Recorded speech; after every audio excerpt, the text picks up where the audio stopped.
All right. Is the mic on? Is the mic on? Ladies and gentlemen, everyone across the world, welcome to another Filmtopia live stream, watch party, reaction, fun, just all around awesome Filmtopia. What's going on, everybody? My name is Ricky. This is Filmtopia, your home for feel-good movie content. I am excited to be here tonight. We are going to be live streaming and watch partying and reacting to, I believe, episode 3 of Moon Knight with Oscar Isaac, Ethan Hawke, and a plethora of more. I just want to say thank you to everybody that is here. Welcome or welcome back. My name is Ricky. I am your host. And I'm just excited to be here. Let's see who's in here. Let's see. Clay is in the house with the Juice WRLD avatar. Let's go. Yo. I see Kushal's in here showing some love pre-show. Love how you have Blade and Black Knight in the thumbnail. Thank you. I think it's been in, the last 3 thumbnails. I've basically had the same thumbnail. I just changed up the episode. But there's a reason why I have Blade and Black Knight in those thumbnails. I'm manifesting. That's what's going on. Filmtopia's in the house. Filmtopia, what's going on? Vibes. Let's see. Cool Kid is back. Nice to see you, Cool Kid. And like you asked me last week, do I remember you? Of course I do. What's going on? Nice to see you. And Isabel is here. Isabel's always showing love and always in the chat and always doing awesome things, spreading the love. So thank you, Isabel. Pleasure to have you. And Kushal says, welcome to everybody. Yes, welcome to everybody. And yeah, so I was going to say, one thing that's kind of different about these streams from the ones before that I've done is that there's a little bit of background music, and I kind of like it because when you're on this side of the stream, obviously there's no one here, and then voice wise, I'm not really getting many voices, but it's nice to have that little sound bed of a track. So yeah. Clay says yes sir. Clay says, I was rewatching episode 2. I heard the music. I was like, what the started early. Yeah, earlier than I expected. Clay says, apparently Blade is going to show up in an episode of Werewolf by Night, but we'll talk about that later. Yeah, if you don't know, I think you're referring to the Werewolf Halloween holiday special that's supposed to come out later this year. See, that's the one thing, though, is I think we're getting Blade a lot sooner than that. I think Blade is going to be appearing in this show Moon Knight, but like you said, we'll talk about that later. Let's keep checking in with the chat. Says Kushal says did not notice the thumbnail earlier. Yeah, it's funny because our awesome graphic designer Felipe I'm getting him. He's going to be a member of my Canva team. That's where I make thumbnails, but he actually has a pretty cool design. I haven't used it yet. So maybe starting next week is when I'll be able to debut the next evolution of the thumbnail. but yeah. And Mad Cake's in the house. Let's go, everybody. If I had that button where it went, I'd do that because Madison is in the house. Everybody, really quick, before we go on, can we show Madison a little bit of love and tell her happy belated birthday? Happy birthday, Madison.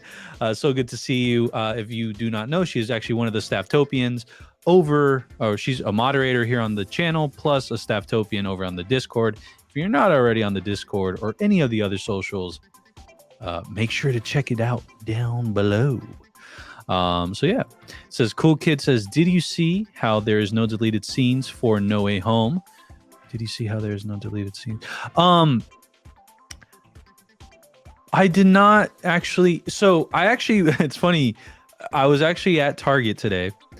I saw the Spider-Man No Way Home Blu-ray 4K Ultra HD box set, and I actually didn't get that one because it didn't seem like there was any sort of exclusivity to getting the Target version. So I'm still going to be looking to see if there's, and by the way, in the chat, let me know if you see any worthy Spider-Man No Way Home physical 4K Ultra HD to buy. The Target one seemed very bland, like I should have just bought the digital version if that's the case. I'm hoping Best Buy has like some sort of exclusive like box set or something. But as far as the deleted scenes, I can't believe that there's no deleted scenes yet.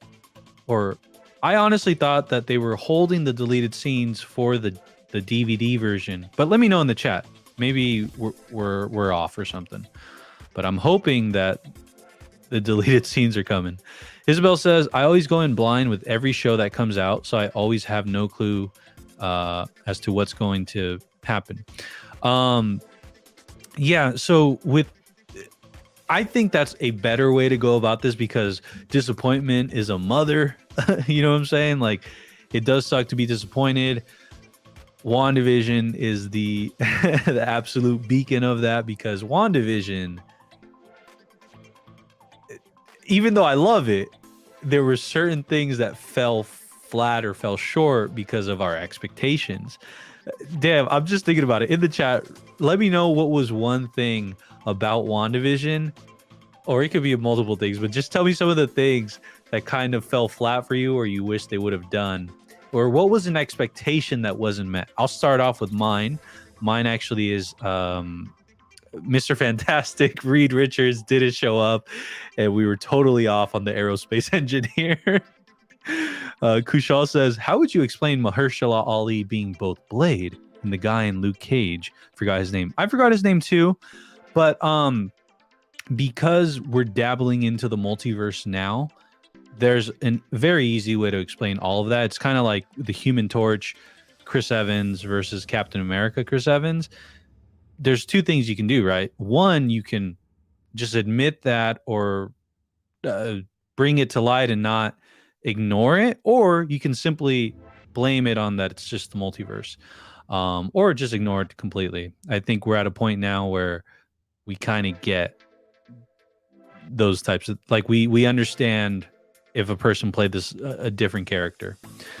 Clay says, there is a theory going around that Apocalypse is showing up from X-Men since he is an Egyptian god. But what's funny is Oscar Isaac also plays Apocalypse.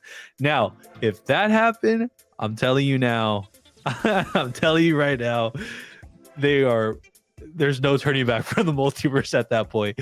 If they show Oscar Isaac as both Moon Knight and Apocalypse, it's over. It's over, ladies and gentlemen. It's over. Everybody can go home. It's over. But really quick, everybody, I see people trickling in. I want to let you know, please hit that like button. It helps the video get out, helps more people come in, and we can have a funner time. Also, if you're not already subscribed, make sure to do that and share this video with whoever you think wants to have a good time watching Moon Knight with us and talking about some other cool movie stuff. Let's see. Clay also says, is Jacob going to come on tonight? I think you mean Jonah. Jacob. I was like, Jacob, New Moon, Twilight. I don't think he's coming on, but I think Jonah is going to come on when Jonah has the chance. I think Jonah is working. So Jonah did say he's going to try to make it, though. And I can't wait. Tony Stark says, Thor 4 trailer leaked. Moon Knight episode 3. Let's go. Now, Tony Stark. First of all, I want to say I'm a big fan. But second of all, did it really leak? Right now, I don't know. I'm live with all of you. But if it leaks, I kind of want to know. Here's my prediction. And this is actually something that was just brought to light to me. and it kind of blew my mind, even though I can't believe I didn't think of it. But I've been telling everybody and anybody that Thor 4, the trailer, has to come out like this week or next week, but it has to come out before Multiverse of Madness comes out, because there's no way Marvel and Disney are gonna miss out on the opportunity to attach that and get the exposure it needs to on as a trailer for Multiverse of Madness. You know, watching the trailers before the Multiverse of Madness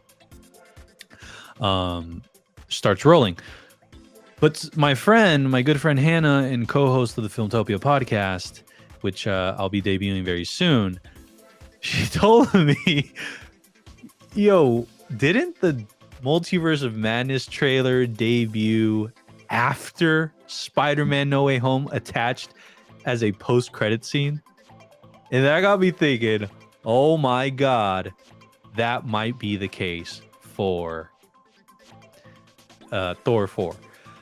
Because you're not going to miss the boat. It's still going to be attached to Multiverse of Madness. It's still going to give you a reason to go watch Multiverse of Madness. Not like you really needed more of a reason to go watch it. But it makes so much sense if for whatever reason it has something to do with Multiverse of Madness, and that's why they haven't shown it. Okay. But secondly, what could happen is it's not really attached, as far as like, they weren't holding it because it shows something from Multiverse of Madness. In reality, they were just kind of holding it onto it. What's going to end up probably happening is it's going to be attached for the first screeners, the first weekend of its release, or the first, whatever, attached as a post-credits scene. But then it will trickle itself onto the mainstream, like just uploaded to the Marvel YouTube channel. And then once it does that, then it can be used as a trailer to go as the pre-credits for Multiverse of Madness. I might have confused you a little there, but basically I'm saying Thor 4 I'm assuming and I'm predicting is going to be attached to Multiverse of Madness in some way or another. There's no way it's not. Let's see. Ralph Boner for sure. Yeah, so earlier I was asking people, what is your greatest disappointment as far as an expectation that we had during WandaVision? And that one was for sure. And Clay's saying everyone expected Professor X or Reed Richards as the secret engineer. Yeah, and like I said, that was my biggest disappointment in that one. Ralph Boner. And by the way, there you go. Jonah is in the chat. Nice to see you, Jonah. Not Jacob, as someone said earlier. Let's see. Clay. The trailer for Thor 4 is already confirmed to start to drop next Monday, according to valid articles and other Marvel YouTube channels. Like I said, there's just no way it's not going to come out prior to Multiverse of Madness. But really quick, I do want to say I see a Stafftopian in the lobby, and I will be bringing her on when she's ready. Let's see. Kushal says critics will only be shown a part of Doctor Strange 2 to avoid spoilers leaking out. That means something big is certain. Yes, I read that, I think yesterday, and that was like the best piece of news, because most of the time, this is what happens during press junkets. So press junkets is essentially the people that interview the cast and crew, and that's how we get all these interviews. But most of the time, they get to see the movie prior to interviewing them. For, I believe, Spider-Man No Way Home and Multiverse of Madness, they have delayed that. And so basically, they're interviewing the cast and crew and everybody without watching the movie, which I'm all for, because I don't need any leaks. Variety. I don't need any leaks. So yeah. Jonah says, hope everyone is having a great night so far. Personally, I don't like the trailer post-credit scenes. I think keep the credits to its out and have it be the very first trailer shown in theaters. Yeah, well, in a way that might work for you, Jonah, in the sense of, I think it's still going to be attached to pre-movie, but for the first few screeners, it might be the post-credit scene. But yeah, Film Fan Deacon, aka Bob, is in the house. Nice to see you, Bob. Thank you for stopping by. I can't believe Bob has been here since like day one. That's crazy. Lord Basty says, hi guys, I'm sorry, no worries. Thank you for being here. Lord Basty, say what's up to the Philippines and all our friends over there. And Mephisto for Cool Kid was what was disappointing. But yeah, let me know, Stafftopian, when you are, if you're ready. I will bring you on when you are. No? Okay. So let's see. Lord Basty says, bro, the Stranger Things season 4 is so good. I think it may be the best season. Correct me, or someone in the chat, let me know. Stranger Things season 4 is going to be the end, right? Or is it 5? I'm blanking. I thought it was 5, but let me know. Clay says, Kushal, that's why they did. Yeah, okay, cool. So they did do that with the press junkets. Lord Basty says, oh yeah, so I read that one. Cool Kid is weird, says, I'm avoiding all of the leaks about Doctor Strange 2. I don't want another No Way Home situation. Man, No Way Home was a vibe. Straight up, it was a vibe. Those days are so fun. I remember when we got into No Way Home week, I think I was off the internet like basically 3 days before No Way Home came out, because if I'm not mistaken, the premiere was like 3 days prior to us, the public, getting to watch it. So I just made sure to stay off, because the one crazy weird thing about Spider-Man No Way Home and the way you can review that movie, even if it's in a non-spoiler fashion, this is my opinion. If you were to review Spider-Man No Way Home around that time, and you said it was the best movie ever, or if you said it was good, if you indicated at all that it was fun for you, you're basically confirming what happens. Because we all know if the big three didn't come out in that, Toby, Andrew, and Tom together, then it would have been like the biggest disappointment of all time. So by someone saying Spider-Man No Way Home was good, basically told you if they were in it or not. And I literally went into the movie, into the screening, still with 1% worth of like, I'm like, they're probably not, like, they're probably not in this. 99% of me said they have to be in this, but 1% of me said I could see them not being it. Let's see. What was I going to tell all of you? Hold on a minute. Let's see. I see Jonas says, can you believe it's been a year since Falcon and the Winter Soldier? Let me know if you remember this, but do you guys remember the intro for our live streams back then? It was, are you ready? Is you ready? And then what did I call it? I made like this graphic. I don't know how I made it, to be honest. I remember making it, watching it made, like once it was completed, and I was like, if you ask me to retrace my steps, there's no way I can. I don't know how I made this. There was a lot of just chance and luck. But anyways, the push in for like my live streams would be like the Filmtopian and the winter. Oh, the Filmtopian and the spring live streams. It was pretty cool, actually. Let's see. Kushal says, where's Reddick? Well,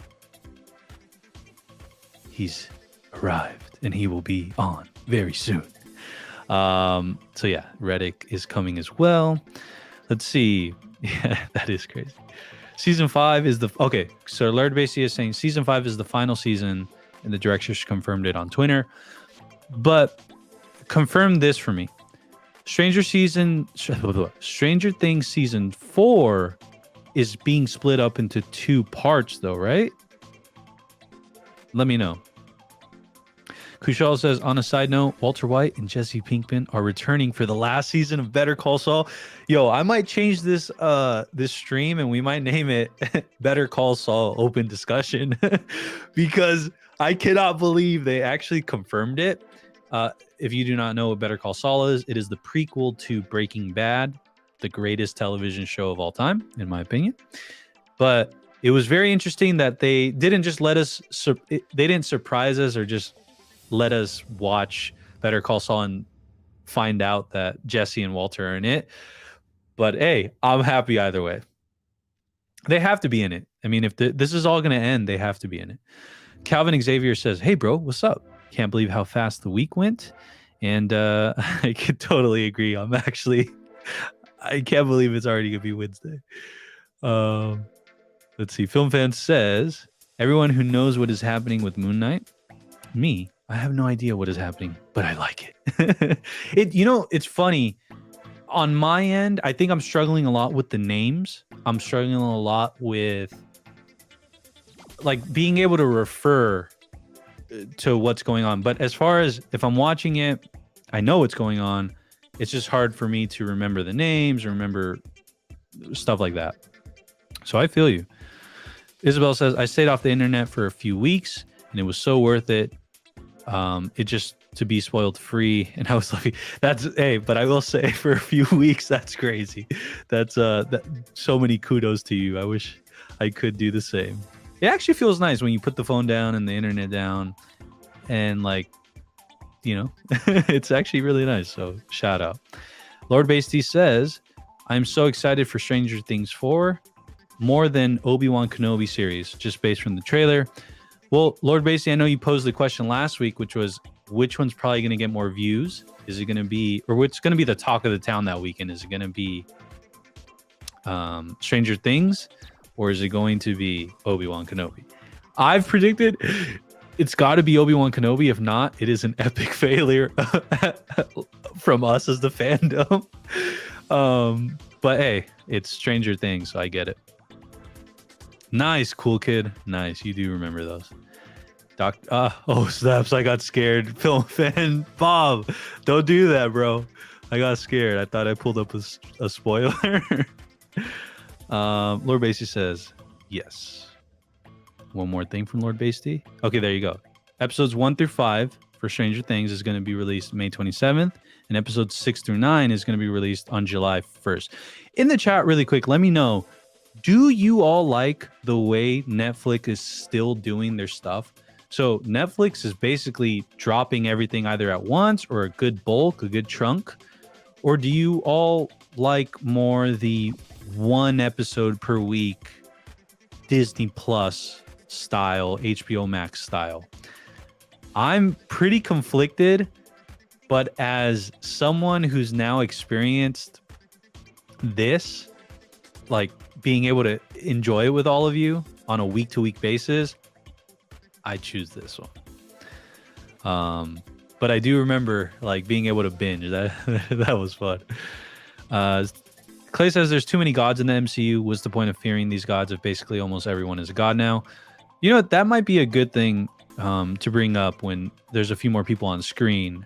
We'll come back to this one actually, because I kind of agree, but there's a caveat.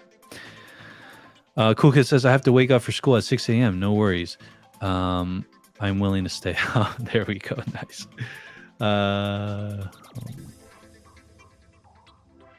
Really good. Where are we? Clay says, Steven, Mark, Arthur, Khonshu, and Layla are the only names you need to know for right now. That's true. That is very true.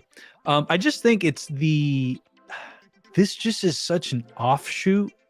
It feels very different from any MCU thing that I've seen.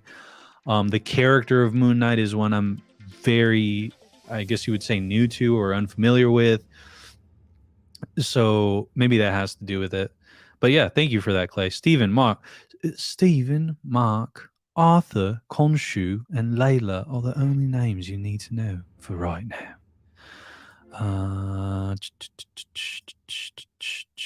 Where are we? Lord Basty. By the way, if anybody Snapchats, but I was gonna say if anybody super chats, I don't know how much, but if you super chat, I'll do the Steven accent for like 2 minutes. Let's see. Does anyone watch Cobra Kai? I do not watch it yet. It's not because I don't want to. It's just I just haven't. But I mean, I keep hearing crazy, awesome things about it. Let me know if anybody else does, though. I like the Netflix way. Okay, cool. Nice. Film fan says Spider-Man. I keep getting bit by these. But yes, he did get bit by a spider. Mad Cake says, I think it gets more hype by dropping it week by week, but it's always fun to be able to binge watch a bunch of episodes at once. Yeah, it's a very conflicting feeling because I guess for me, if it wasn't for this explosion on YouTube and just like these watch party sensations, the binging, oh man, that was fun. It was nice to get instant gratification. And it hurts sometimes on this Disney Plus style where like Mandalorian season 1, there were some filler episodes and it was like, are you kidding me? Like this is what I have to chew on for one more week. Are you serious? So, but then when you get episodes like we've gotten the past 2 for Moon Knight, I mean, that to me makes up for a lot of the having to wait and stuff. Nice. Brown Babe is in the house. Nice to see you, Brown Babe. Thank you for stopping by. Brown Babe's always showing love everywhere. And TikTok as of late too. By the way, if you are not following me on TikTok, the link is down below. All the links to everything is down below. But make sure you do that. And let's see. Cool kid. Yeah, send me your best spoilers that are obvious, but do not send any spoilers that I haven't heard of before. Reddick says is in the house. What up? And then Jonah, Mad Cake and Jonah. Nice. Okay, really quick. Lord Basty says, because if they're going to release a series that's going to be 2 volumes and the second part is going to be released after a month, there's going to be a lot of theories. No, I think that what Netflix has kind of modified, which is they are letting you binge, but they still kind of split it up. You know who a trailblazer for this is? It's actually Breaking Bad. The last season of Breaking Bad on AMC here in the United States, they actually split it up into 2, like it's season 5, but they split it up into a part 1 and a part 2 season 5. And that was kind of cool. And I think that's where Netflix has evolved to. And here we go. One more spoiler. He watches the next Moon Knight episode. Nice. Well, ladies and gentlemen, if my Stafftopians are ready, I will bring them on as they feel ready. So when I see a thumbs up from them, I'll bring them on.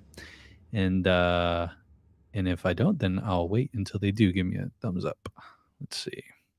Okay. I'm going to... By the way, I think I pulled... Clay, I'll get to this question right now. But with that said, let's go ahead and bring on Reddick. Let's go ahead and bring on Jonah. And what's going on, everybody? And if the next one is ready, I can bring them on too. But okay, here we go. Hello. We're back, baby. We're back. What's up, everybody? Nice to see you. Madison, is so awesome to see you. How are you? Hello. How are y'all doing? Dude, look at your setup. Yeah. I got a new house. Dude, it's here. Look at it. Man, look at... Oh my gosh. Hold on. I gotta figure out how to do this. I want to see... Wait. There you go. Okay, cool. Now it's... You got the Funkos. You got the lights. The Sith lights. Mm-hmm. I was going for that vibe. That's sick. Dang. So cool, though. Madison, thank you for stopping by, everybody. If you are new to the channel, this is Madison, a.k.a. Mad Cake. And we've been at this for what, everybody? Like a year now? A year plus? So it's so funny and so cool to see all of us. And how far we've come and how far Marvel's come in this short amount of time. We still have a Ralph Boner in this multiverse of madness. I'm hoping that gets done away with very soon. But yeah. I was gonna ask everybody, or Madison. Actually, I want to ask you, what have you thought of the Moon Knight series so far? I actually really like it. Moon Knight is one of the characters that I like kind of don't really know that much about, so it's pretty fun learning about just kind of seeing like how they're building up this character and stuff.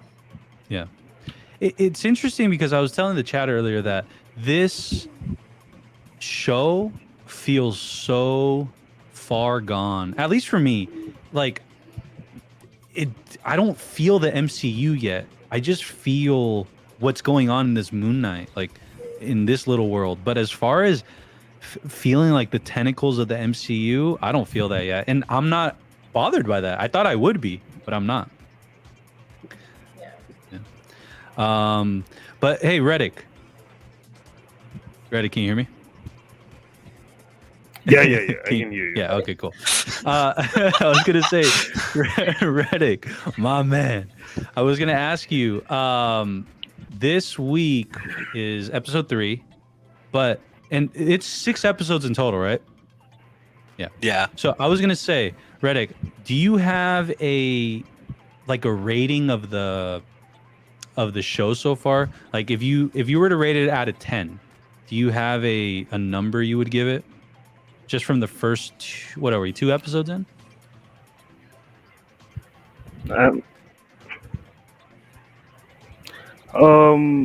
It's probably an average of the first 2 episodes. I'll probably give it an 8.5 or 9, which is too high, so it's definitely going to drop later on. But yeah 8.5 or 9. Jonah, I was going to ask you, in comparison to other like shows so far, first 2 episodes, is this the best one so far? Definitely compared to the rest of the Disney Plus shows, this is the best so far. Yeah.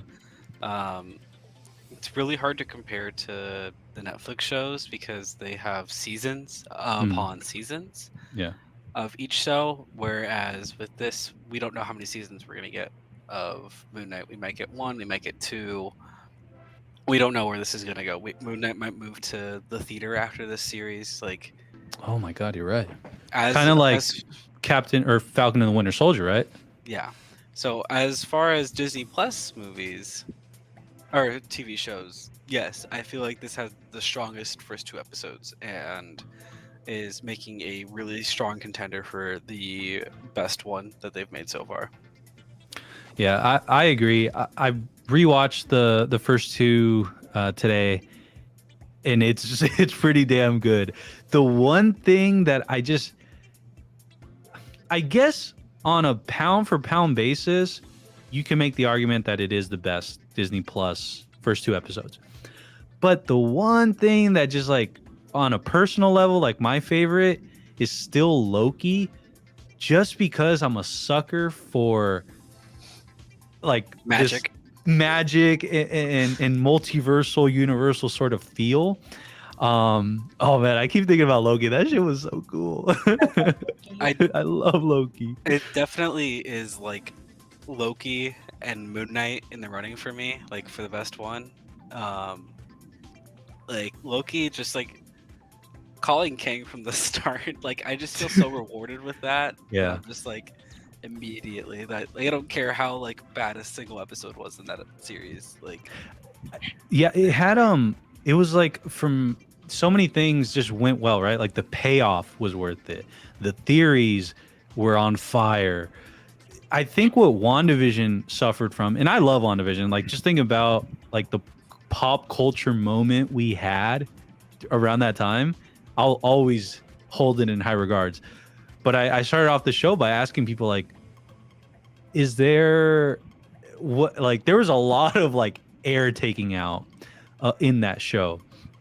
And I think I pointed to the Reed Richards thing being my biggest bugaboo. And then you turn around to the Ralph Boner stuff. But I will say this, in Feige we trust, because Feige's just like, he's a G, because if he's holding that sorry, that sounded wrong.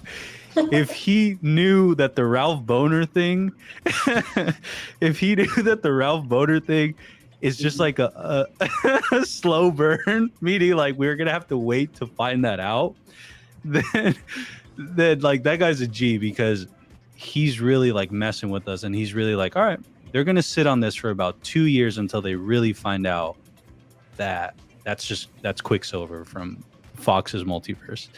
But yeah, it's kind of it's a interesting way that I have to navigate whenever I say Ralph Boner, because what comes before and after that can You can just say Ralph. That's true. I could say that.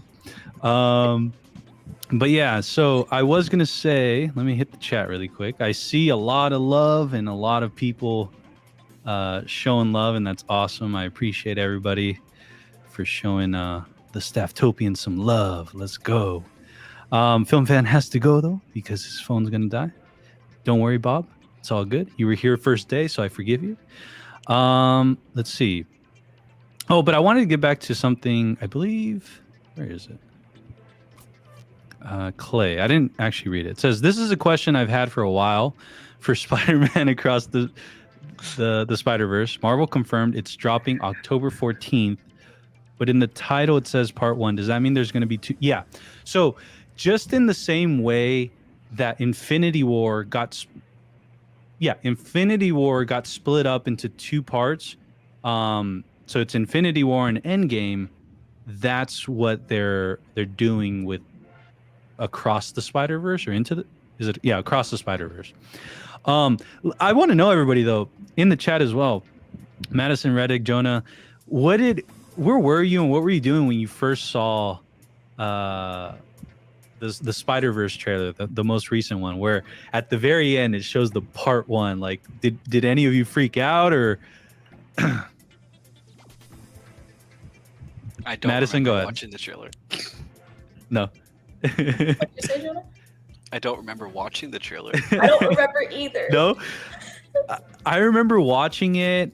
It was, what was it? So I know there was like a con that weekend. It was in LA. Was it Comic-Con? WonderCon. Was it WonderCon? Yeah, there was some con going on that weekend, and I remember watching Soups's or Taya Miller's or someone. They did like a group reaction, and that was so cool. And so I think I saw it first in that group reaction, and that was pretty cool. That's what I hope one day all of us on screen were able to do. Like, we're posted up, I have a phone right there, and we get to react to the trailer together, or a trailer together. Let's see. Clay says, what about for people who don't watch the Disney Plus series? They would just be confused where the F is Captain Falcon and Moon Knight just came from and popped up out of nowhere. Well, they did say, Clay, that, or Kevin Feige said this, I think a few years ago. He said, essentially now we've moved into the territory where everything's interconnected. So if you go to the movie theaters and you didn't watch Moon Knight the series or Captain America, or you're fine with saying that. Yeah, Captain America and the Winter Soldier, then you're at a loss. I'm pretty sure they'll give you some little summary to help those viewers, but for the most part, Disney and Marvel, they're trying to get you onto I was going to say Filmtopia Plus, onto Disney Plus. And so once they get you on Disney Plus, then that they did their job. Hey, but that sounds good. I'm not gonna lie. It's not once they get you on. It's once they keep you on for more than a month that they've done their job. Hey, is this still free? Like, does Disney Plus still do a free trial or no? Like a week? A week? Oh, okay. Maybe. I think everything does like a week trial. Yeah. Let's see. Clay says, feels so weird, but awesome to see WandaVision series take place in Doctor Strange 2 on the big. Oh, yeah, that's going to be a very interesting sensation. We're going to watch Multiverse of Madness, and we're going to see. I don't know what to compare this to, but I know what is it? Yeah, I know basically like back in the 2010s and the 2000s, if a show was super popular enough, it would get onto the big screen, right? Like the silver screen movie theaters. And I remember There was, I don't know about all of you, but I remember it made me feel some type of way to see that TV thing, like Digimon, Pokemon. I can't think of something else, but Sex in the City for some reason, like just shows and seeing like the camera in the budget balloon. I don't know. It was a really cool experience. Sometimes it was a dud, but you know, I thought it was pretty cool. By the way, I wanted to ask Madison, Reddick, and Jonah, am I the only one here that watched Digimon? No. No. Okay, Jonah's watched it. Wait, does that no? mean I've seen no? it. I've seen I haven't watched it. Okay, you have not watched no, it. I have. I'm saying Okay, no, so, I have. So Jonah is the only one that's watched it, and me. I've seen it. Oh, you have seen it. Okay, so yeah, I was gonna say, what was it? Do you remember, Jonah, the other day what I was talking about? Remember when I last stream? Oh God. What did I relate that to? I don't remember. I can't remember, but there's this Go character. watch your live stream. I know. There's this character in Digimon that reminded me of something in this Moon Knight series, if I'm not mistaken. And you guys have to watch it. It's in the Digimon movie. By the way, Land of the Lost is here. It says, yeah, but nice to see you, Land of the Lost. Oh, Claybird Travels is here. Clay says, I think they can get past that issue by just making the Disney Plus stuff cameo related and not plot related. Yeah. Well, actually, there was news today, which Disney ended up like retracting. So eLive or eNews or Extra TV, one of those, put out that Anthony Mackie, who plays Captain America now, said Captain America 4 was going to start filming in a few weeks. They actually had to come out and shoot that down because apparently Extra TV is the one that got it wrong. They interpreted it from Anthony Mackie, and he was actually talking about another movie. But it got me thinking. He was talking about Wakanda Forever. He did, though. Speaking of Wakanda Forever, where was he at the other day that they had access to him? I don't know. He was at some red carpet thing, or maybe he was at the Oscars. Something where he basically said, someone asked him, is he in Wakanda Forever? And I believe, if I'm not mistaken, he said he was on set, but he denied that he was in it. And I don't know why he would be on set just to be on set. So it's very interesting. And you would think that with the proximity and the way Black Panther was introduced by Captain America Civil War, you know, we could see Anthony Mackie in Wakanda Forever. You know, there's a question I've been burning to ask, and I would love to hear all of your opinions.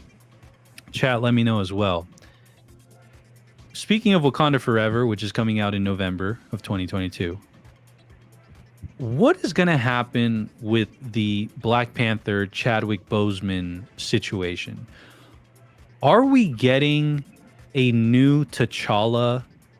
He's obviously not being recasted, but are we getting a new, like, Black Panther? And if so, who is it? How are they going about it? I'll open the floor to all of you if you want to just chime in. Multiverse of Madness opens up a lot of things. I don't know what it's gonna look like if the multiverse is gonna be opened after Multiverse of Madness, or if it's gonna be closed. Mm-hmm. If it's closed, I think what's his face? That's a good. What's his face? Michael B. Jordan? No. No, I know who you're M'Baku. thinking of. The M'Baku. guy from the other, M'Baku? Yeah. M'Baku is going to take over as Black Panther. Oh, he did get a pay raise, like a significant pay raise. Mm-hmm. So that is an indication. Exactly. If the multiverse is open, I think he still could become. Mm-hmm. He could be casted as a different multiverse's T'Challa.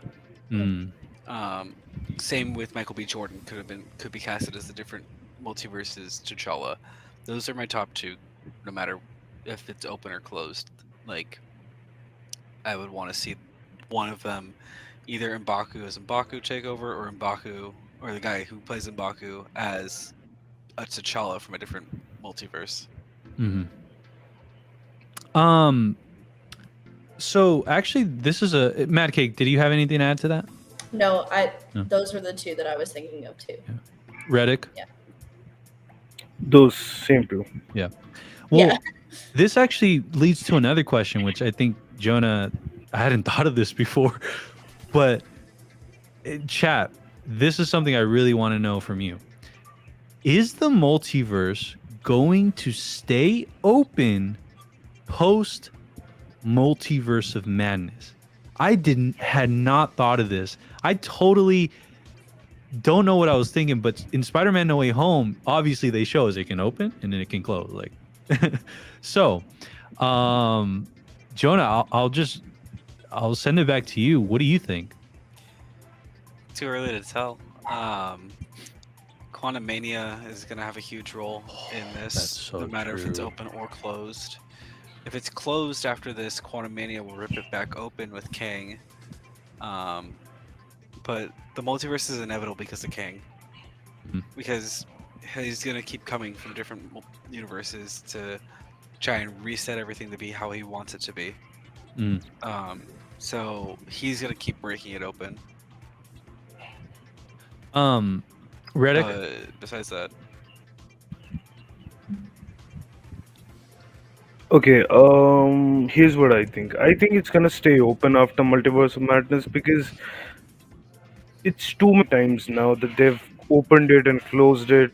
It's gonna become frustrating. It's gonna become like a periodic motion kind of thing. Like you're gonna open it up, then you're gonna close it down, then you're gonna open it up. I think they're gonna open it, and that is basically going to lead to a lot of floodgates opening up. Armor wars and this. I think it's gonna link up very soon. Madison? Yeah, I think it's gonna stay open because I don't know, I feel like this is a good opportunity to be able to like, have like characters from other movies and stuff join in and stuff like that. And I don't know, I feel like it's just gonna stay open because I feel like they wouldn't just have two movies surrounding the issue. Yeah. And then just it being done with. You know what I mean? It's hyped up too much, in my opinion. Can I ask? Go ahead, Jonah.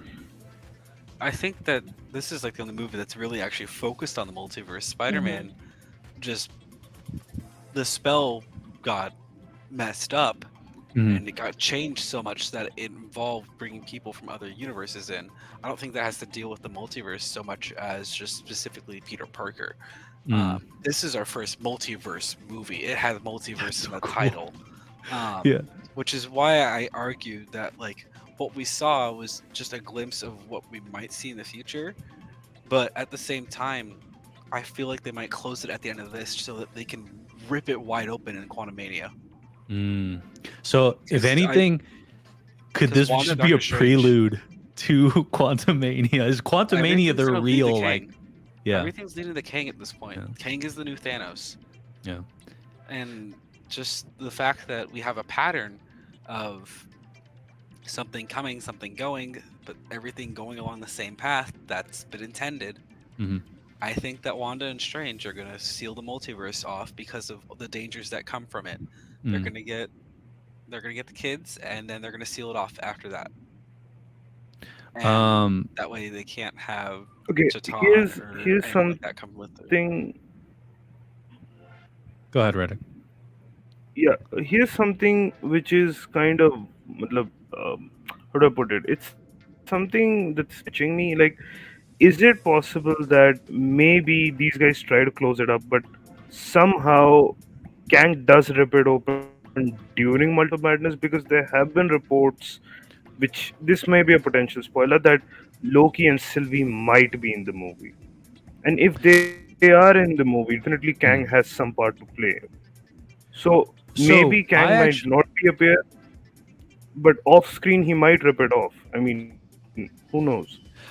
I think I keep coming back to, if you were to ask me, if you were to be like, you got to put money on this, my prediction, and again, spoiler if it becomes true, but my prediction is that for some reason we're forgetting that Kang is here, and that perhaps he will be the actual like third act or villain or just like something to do in this Multiverse of Madness movie where we keep referencing Wanda being the secret villain, or we keep referencing the Supreme Strange. I can't remember what they're calling him. Sinister Strange.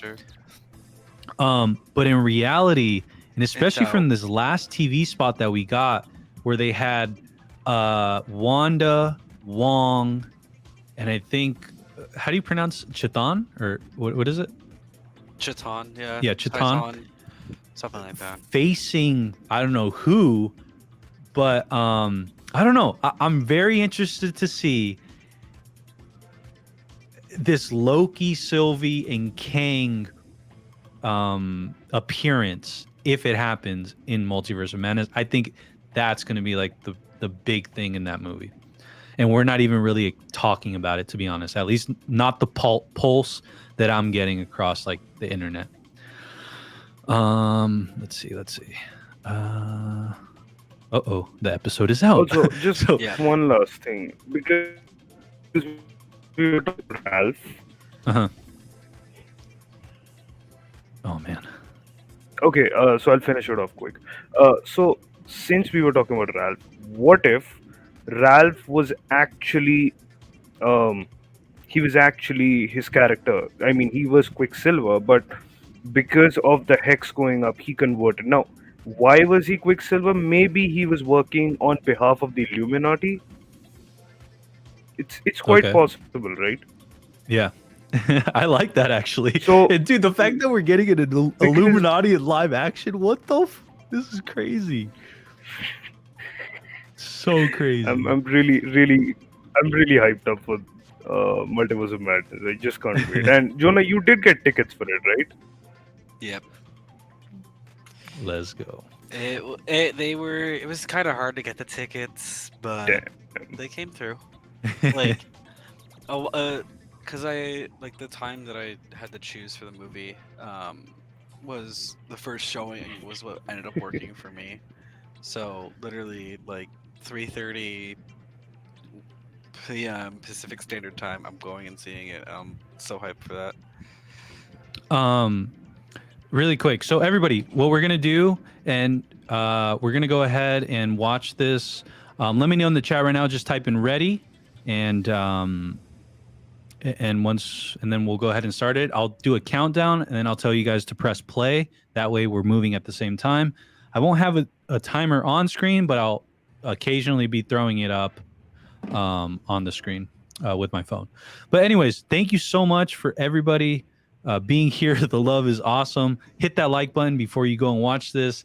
And with that said, so with that said, we will come back to talking and discussing and theorizing after the episode is over. But until then, you can watch our reaction during it. And Reddick and Madison, if you more than welcome to come back after the episode. If not, it was it was so fun having you back, and I can't wait to see you all again. Enjoy the episode, and I can't wait. All right, guys. So I'm gonna set mine up over here. Gonna actually record really quick. Okay, so let me start recording here. Okay. So, Jonah, whenever you... Okay, so... Oh, okay, cool. We got ready. Flip us. Ready.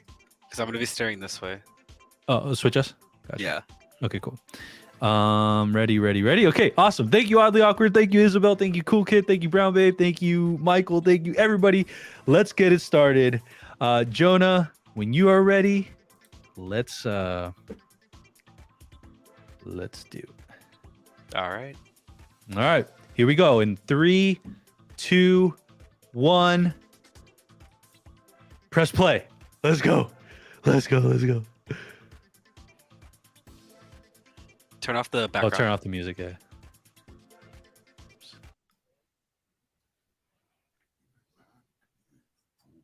I love the voice of Khonshu, man. He's so good. So Previously good. on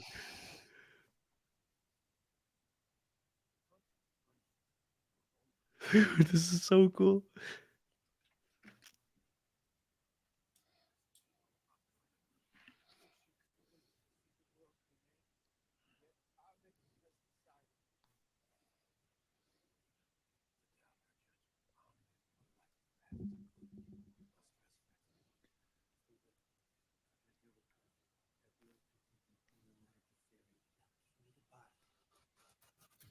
I love those transitions.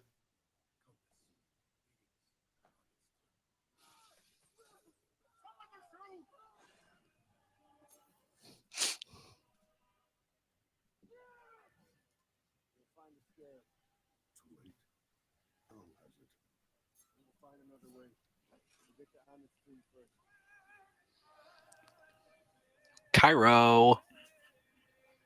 Let's go. Here we go. Layla.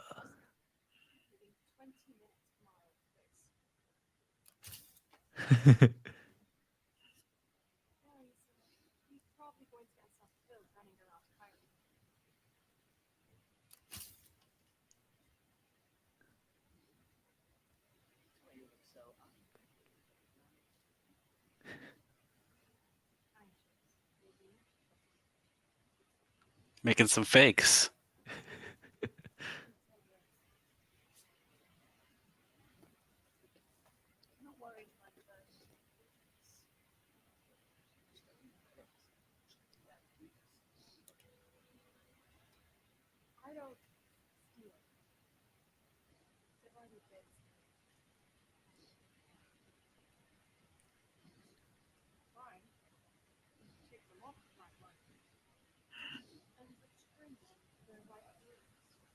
Timestamp is 2:30. 2:30, everybody. Oh, snaps.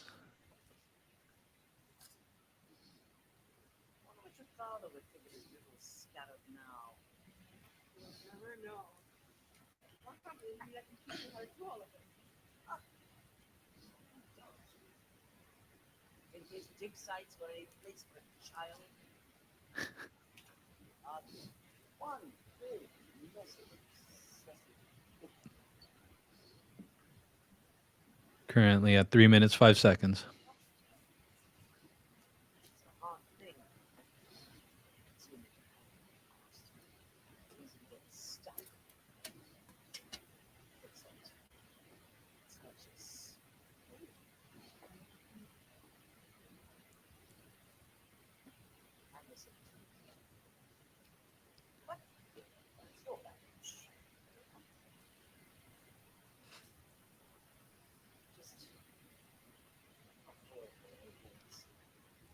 Sentimental.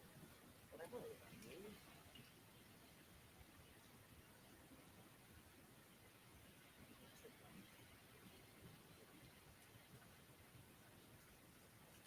How are they related? Is that I think it's her mom. mom? I think so.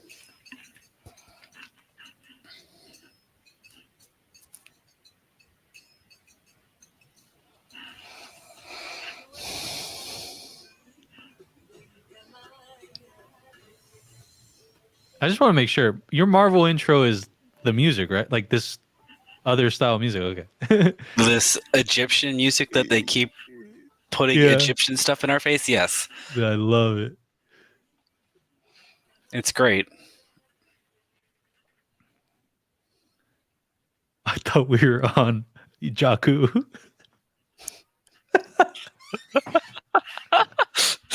There's no bread rations here. There's guns. Dude, this is legit freaking. Oh shit! This is Haro.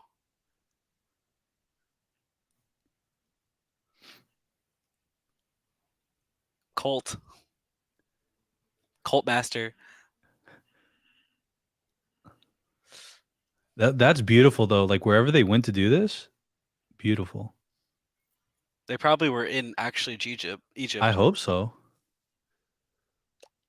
Because this is beautiful. And this is not green screen, everybody.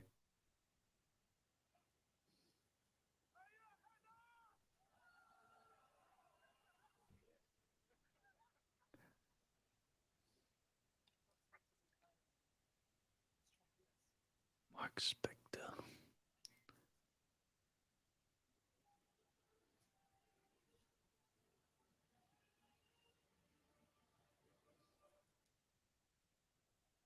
Dude, this is a movie.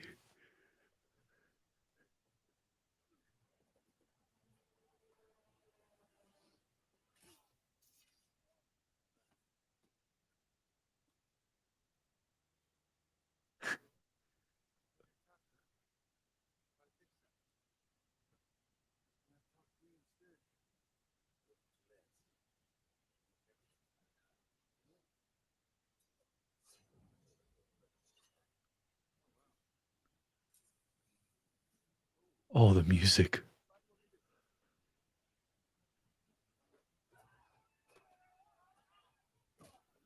Oh, you can't use the suit 'cause it's daytime.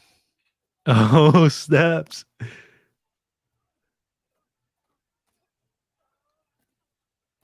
Imagine the Avengers fighting during the day.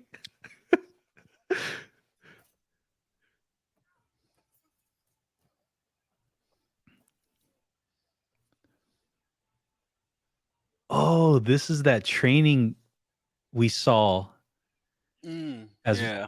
that first promo we ever saw. The way.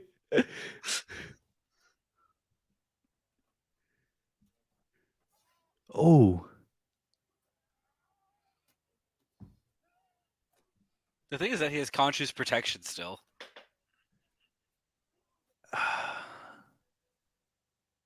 You think so? Yeah. Whoa.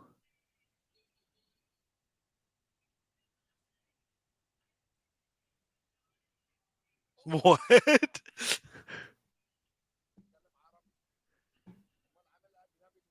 What are you?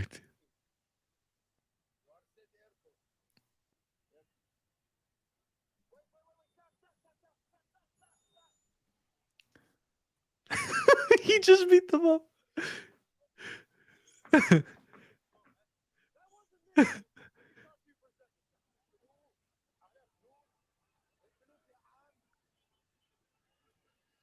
Wow, this is beautiful.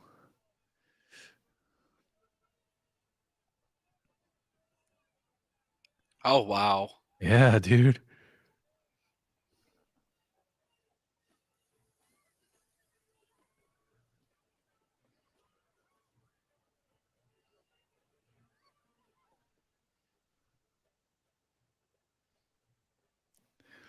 It'd be funny if you had a fake passport that was Poe Dameron.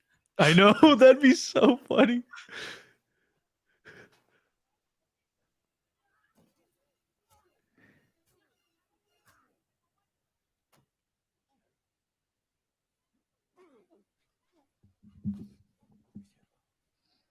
Where is she? Where is she? Oh. Man, Steven Damn. ruined things now. I know. Oh my god, what the Bro, so what No, what the does third that mean? personality. The third personality. Oh. You're The one right. that asked the girl on the date because Mark was married, Steven doesn't do anything.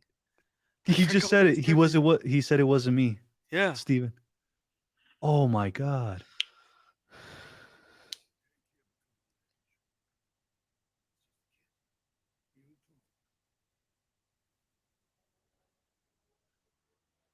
Concho?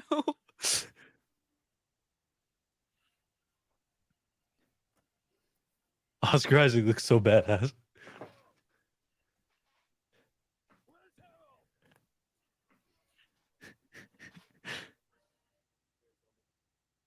Oh,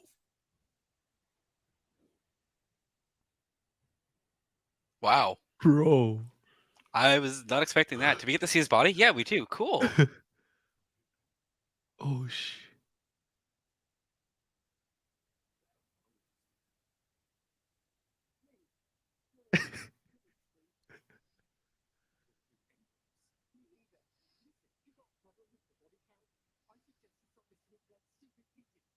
Pigeon. He's not in your way.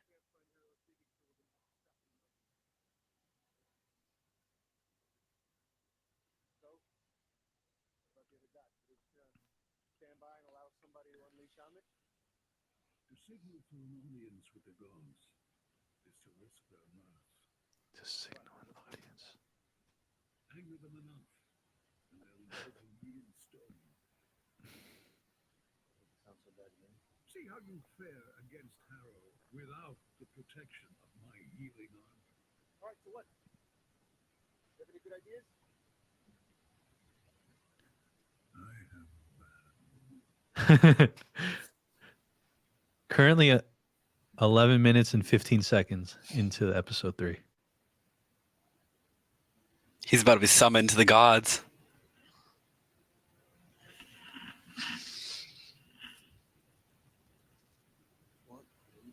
Oh, Oh, he's causing an eclipse. oh my god, bro.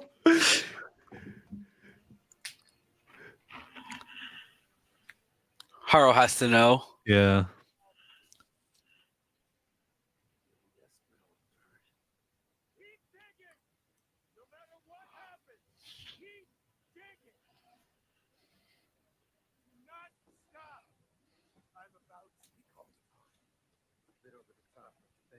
Hurry! They're gathering their avatars now. They're scattered all over the world. Yes, before meeting of the Onion, a portal presents itself anywhere. Okay.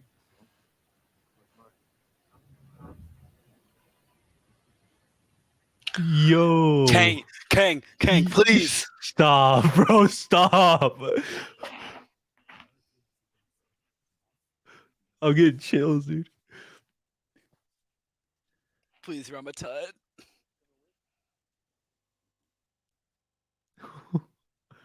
Freaking love this series.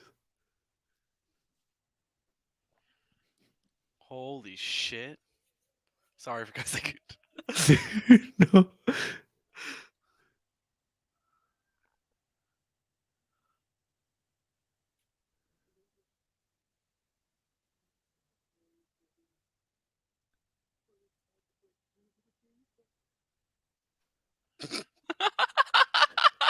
That's amazing.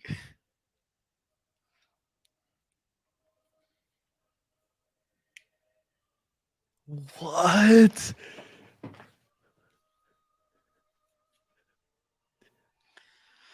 Wow.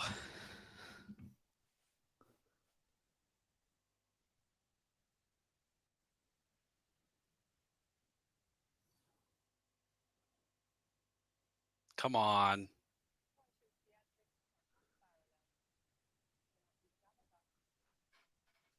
Got you.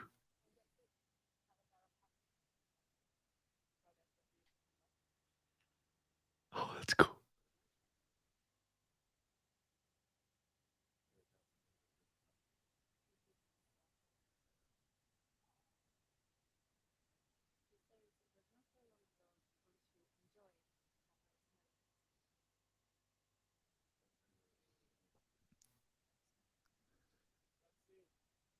It's like the TVA.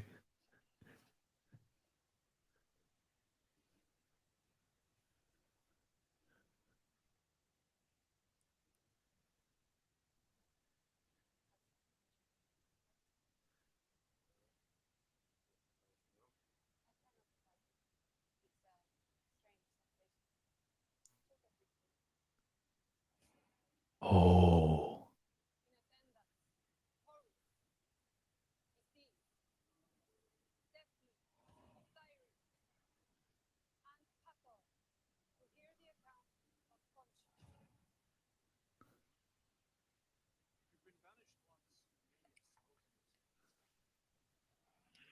He has to play like 5 people.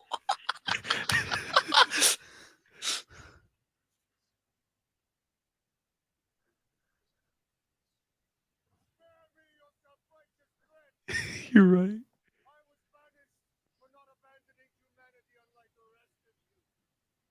Oh my god.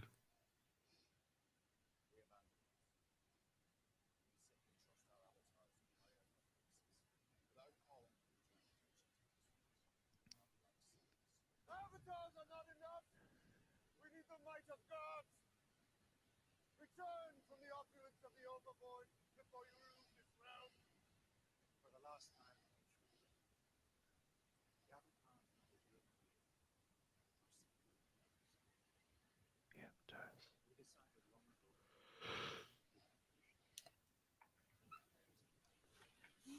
long ago.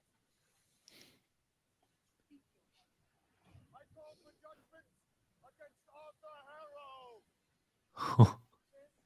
Conspiracy to release Amit.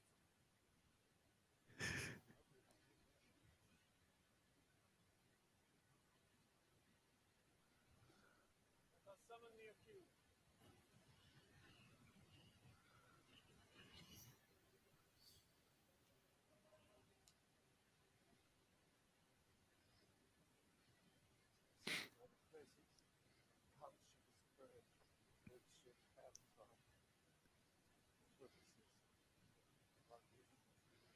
You know exactly why we are here.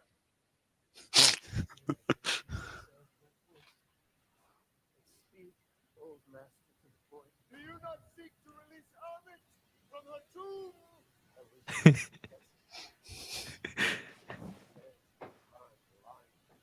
Sinners, longer than the night. Can't you search for Amit's tomb, since he ensnared me to his service? His vision is obscured by jealousy, paranoia, and fears of deceiver.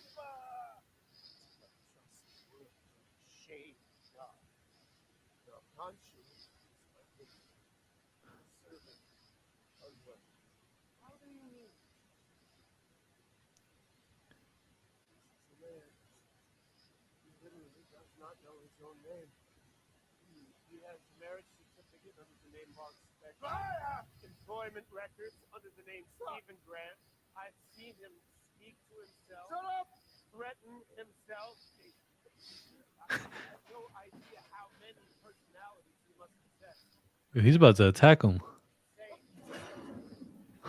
Dude, he almost Will Smith them. Whoa. What the Oscars should have done.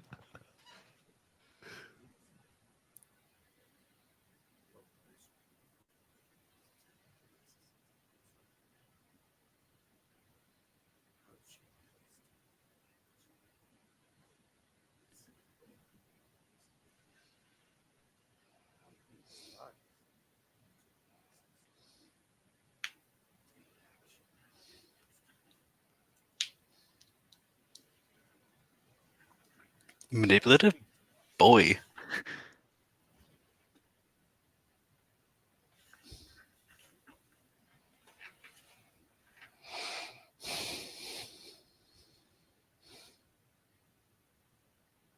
Steven.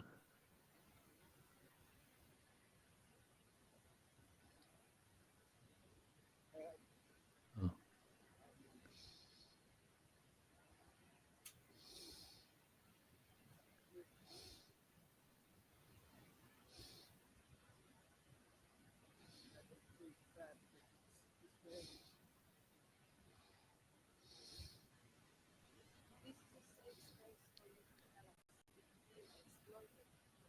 This is not about my feelings. I'm not the one on trial here. He is. This is about how dangerous he is. If you will just listen for a second. Yes.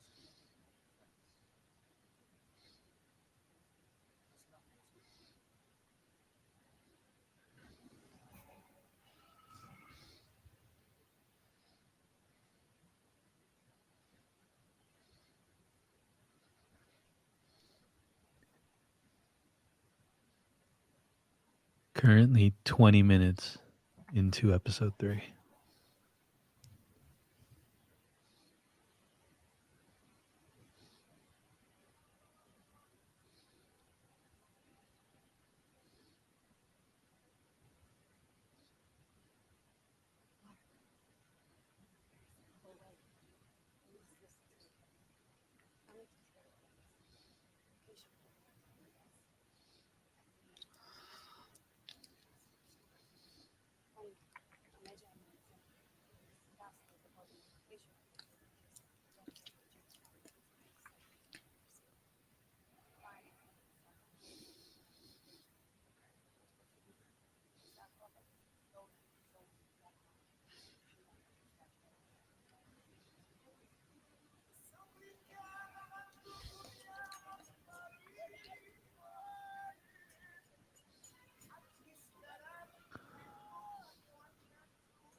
Classic.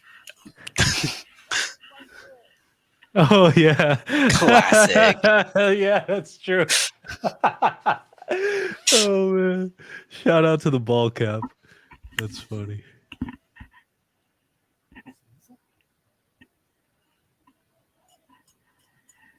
Oh, it's a new era.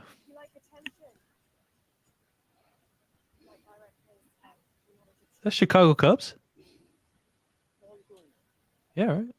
I think so. Yeah.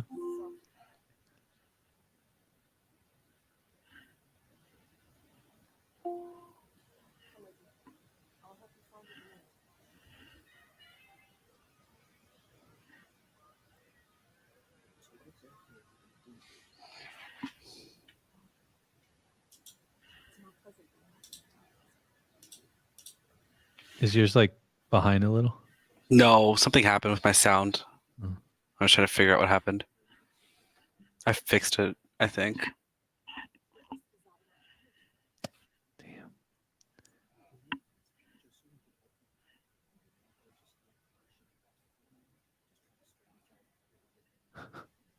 I'll be right back. I'm gonna pop in and pop back out.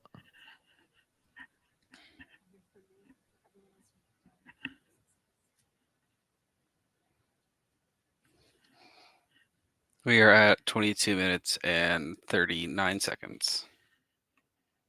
For those that are keeping along.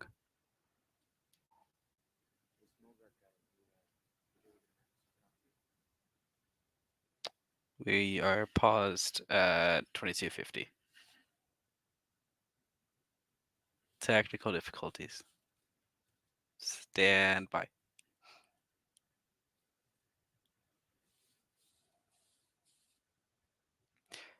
Hope y'all are enjoying this episode so far. I mean, there hasn't been really anything too insane in my opinion. The conversation with the gods was super cool. And the third personality I think is Jake. Correct me if I'm wrong. Jake finally making an appearance and Mark having the same experiences that Steven was at the start of the whole series is super like cool to see as like a 180 flipping on him, and how neither of them know about Jake is super cool. And the fact that they're going to be accusing each other for something neither of them are doing is super funny.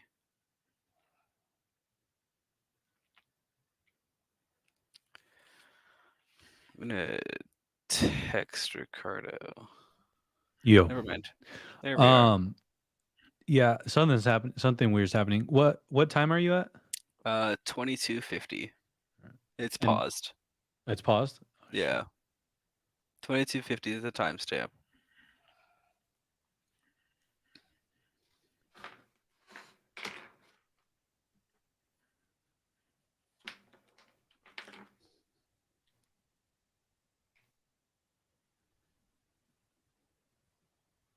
All right. I think I'm good.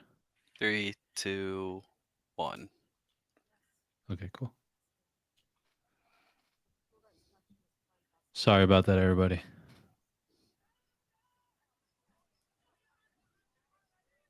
Currently 23:05 timestamp.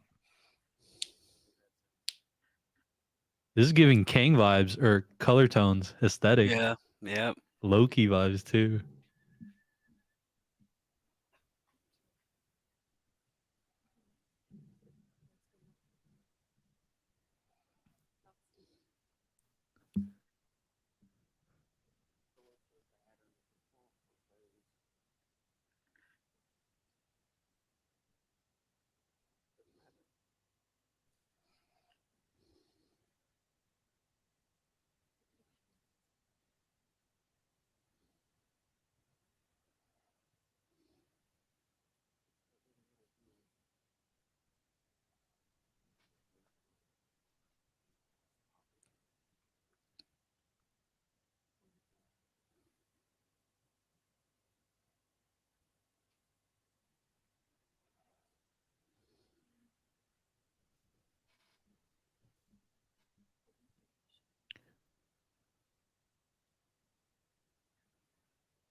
I want to go to the Maldives.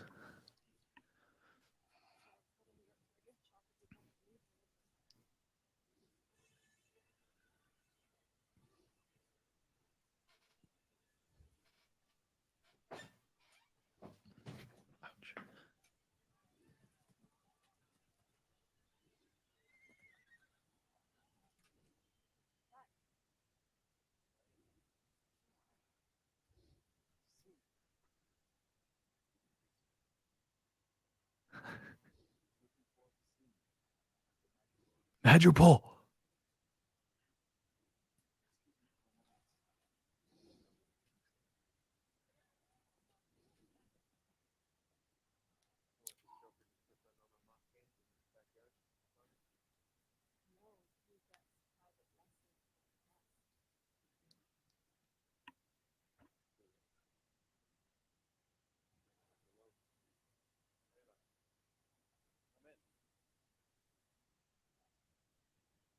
Of course, that's him.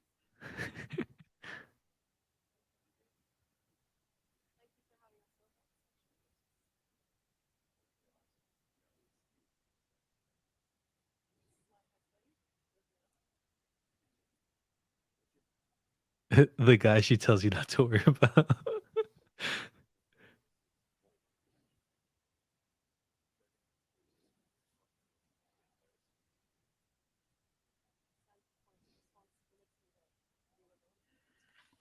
Ouch.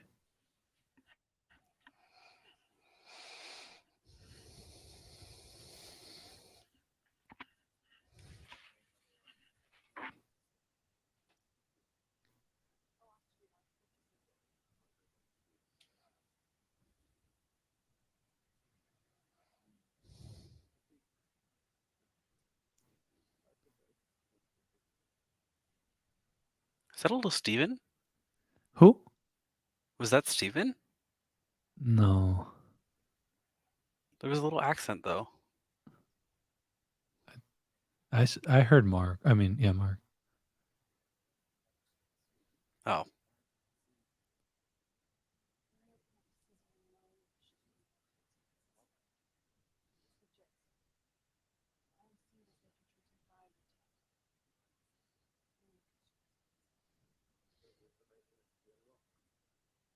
There's Steven.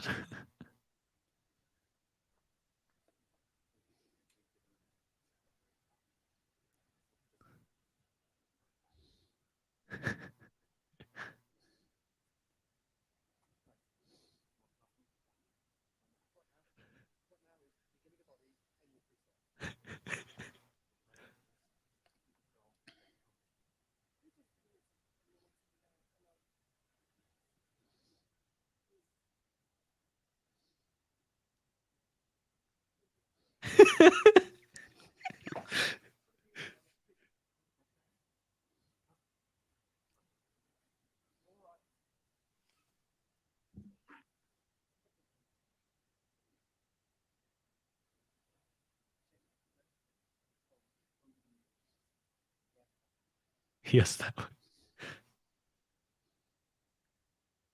Oh, this is what they posted earlier. Oh, it is? I didn't see any posts. Yeah.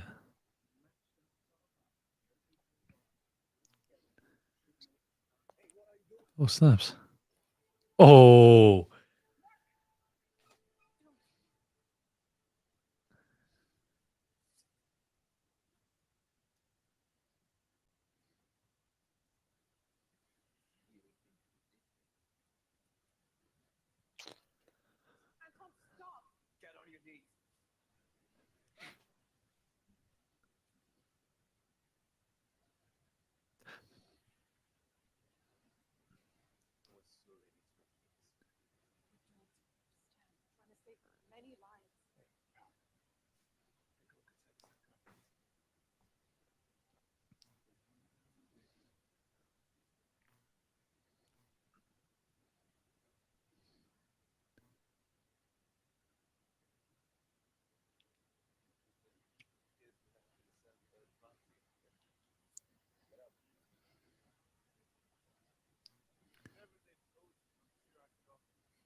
What are you waiting for?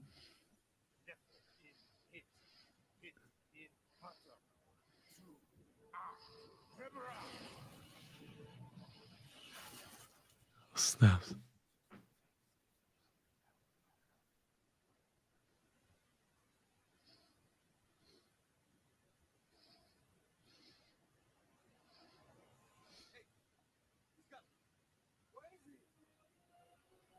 Oh, oh, oh.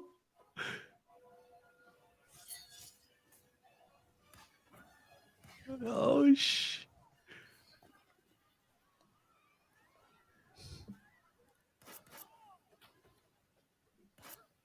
Oh, nice.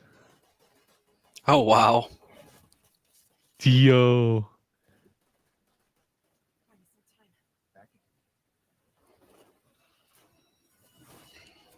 Oh, he threw him Holy shit. back.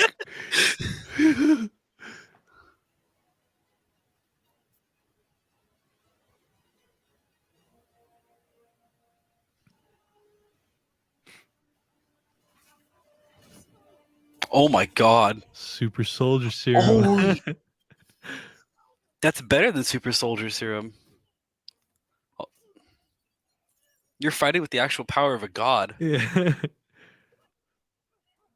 Like, imagine how invigorating that is. I can only imagine. Oh.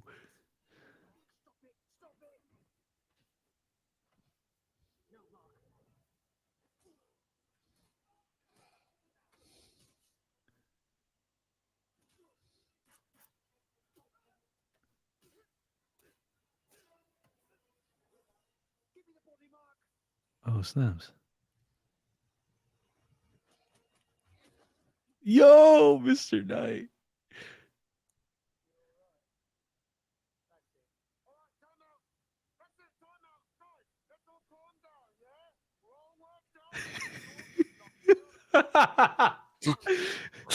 Oh, shit. Take the body mark. Oh, man.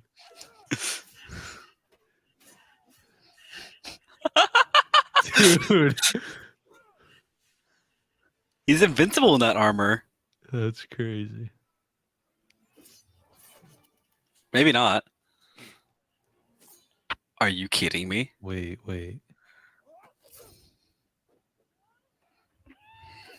Oh,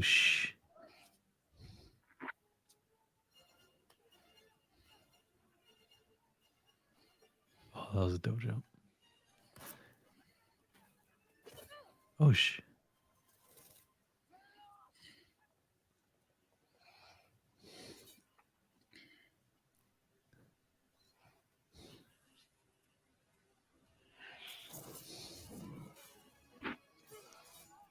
He took them all out of him in one swing?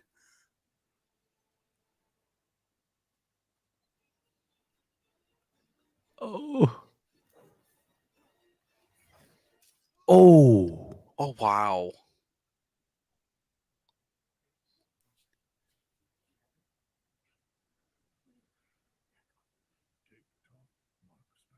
TikTok. 11 Moon Knight's chimes. badass, dude.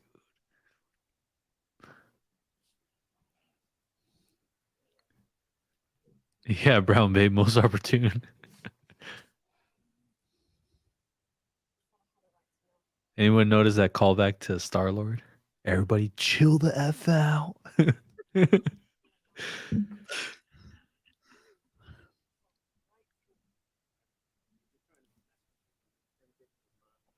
And you're right, Clay.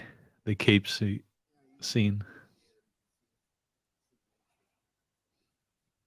Currently at 36 minutes and 20 seconds ish.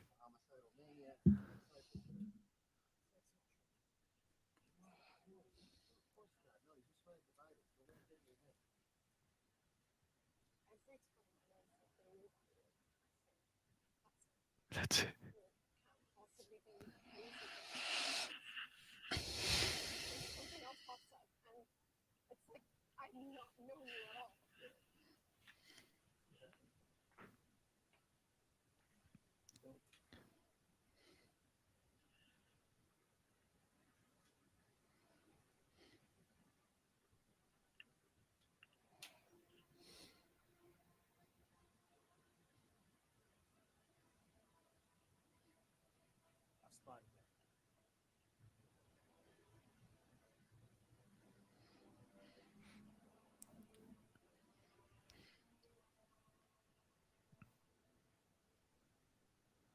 Ouch.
He's gonna run. Cheers, thanks a lot. That's so funny.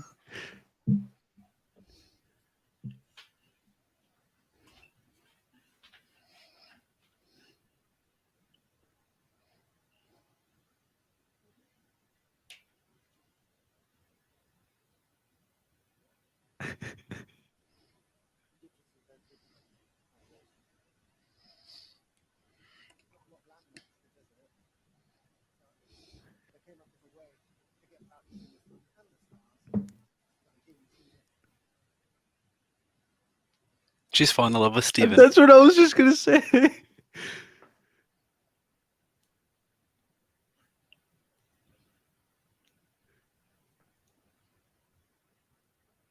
She totally is.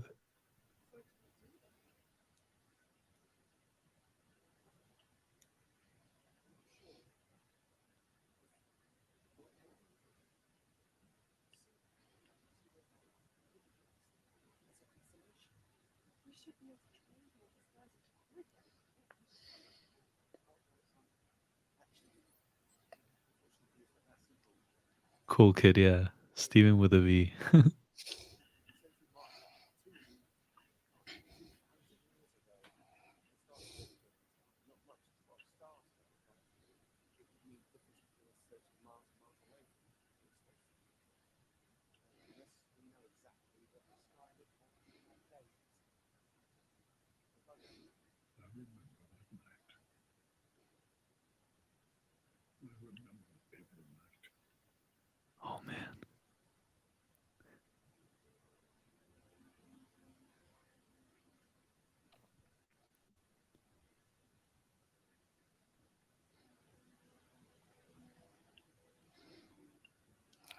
I love how Steven can also hear Khonshu.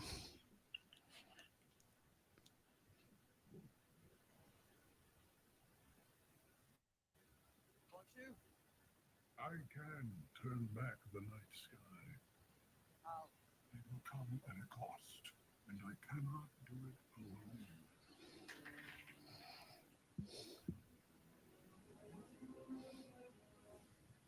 Stephen, when the gods in prison, turn Mark to free. Whoa.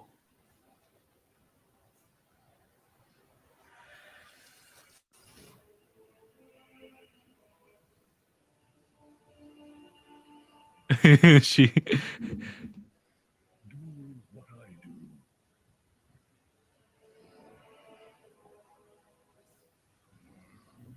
What? Oh my What? God. What?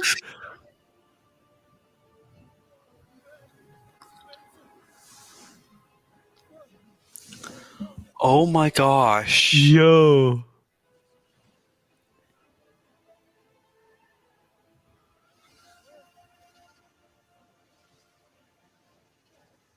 Epilepsy warning.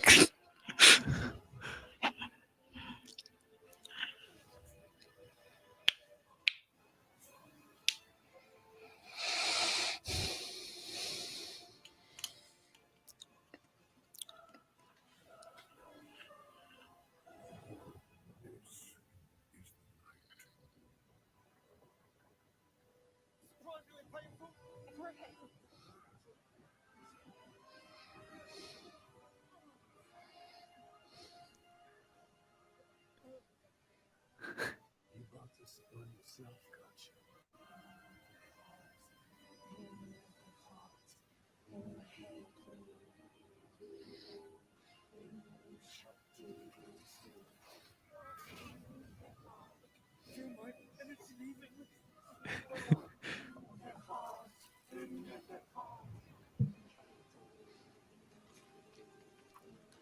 They're sending Goku spirit energy. Oh no, they're actually draining the energy of Khonshu.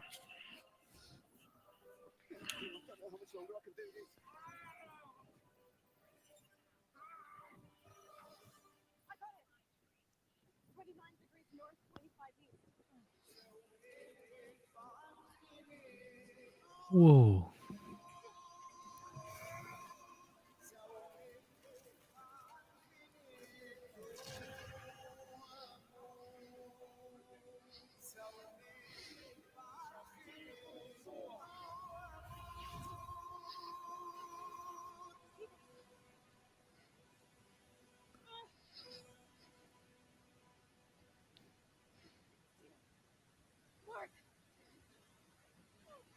It's gonna be Jake. Or not. Yo, this is wild.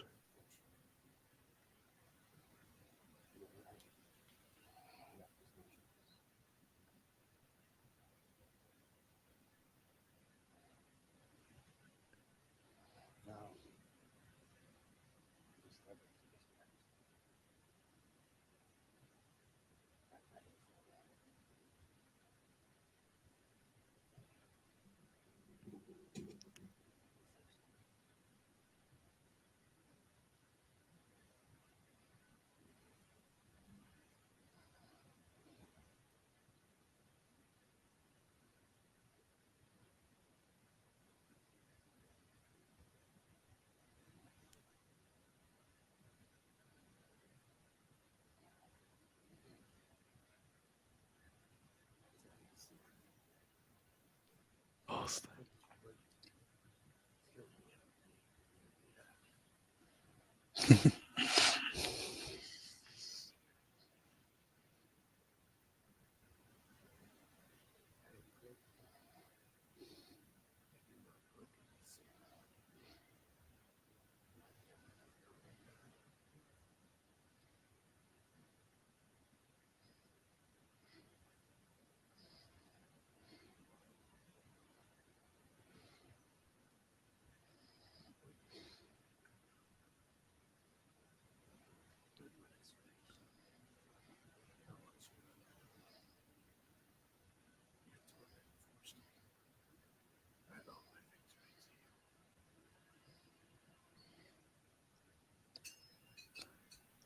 Dude.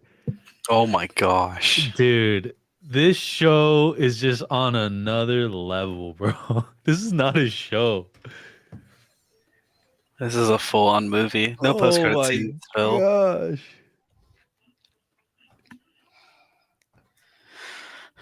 Wow. Dude, and to think everybody that's seen it so far keeps saying episode 4 is that episode. Like next week. Bro, oh my gosh, this is so good. I don't get it. Man, you know, the first word that comes to mind for this show is fulfilling. Yeah. Every week, it felt like the perfect runtime, felt like we got the highs, everything. And then it just so happens each episode is kind of better than the next. The past, and wow. Yes. It secured it. Yeah. Tonight secured it. For real. Oh man.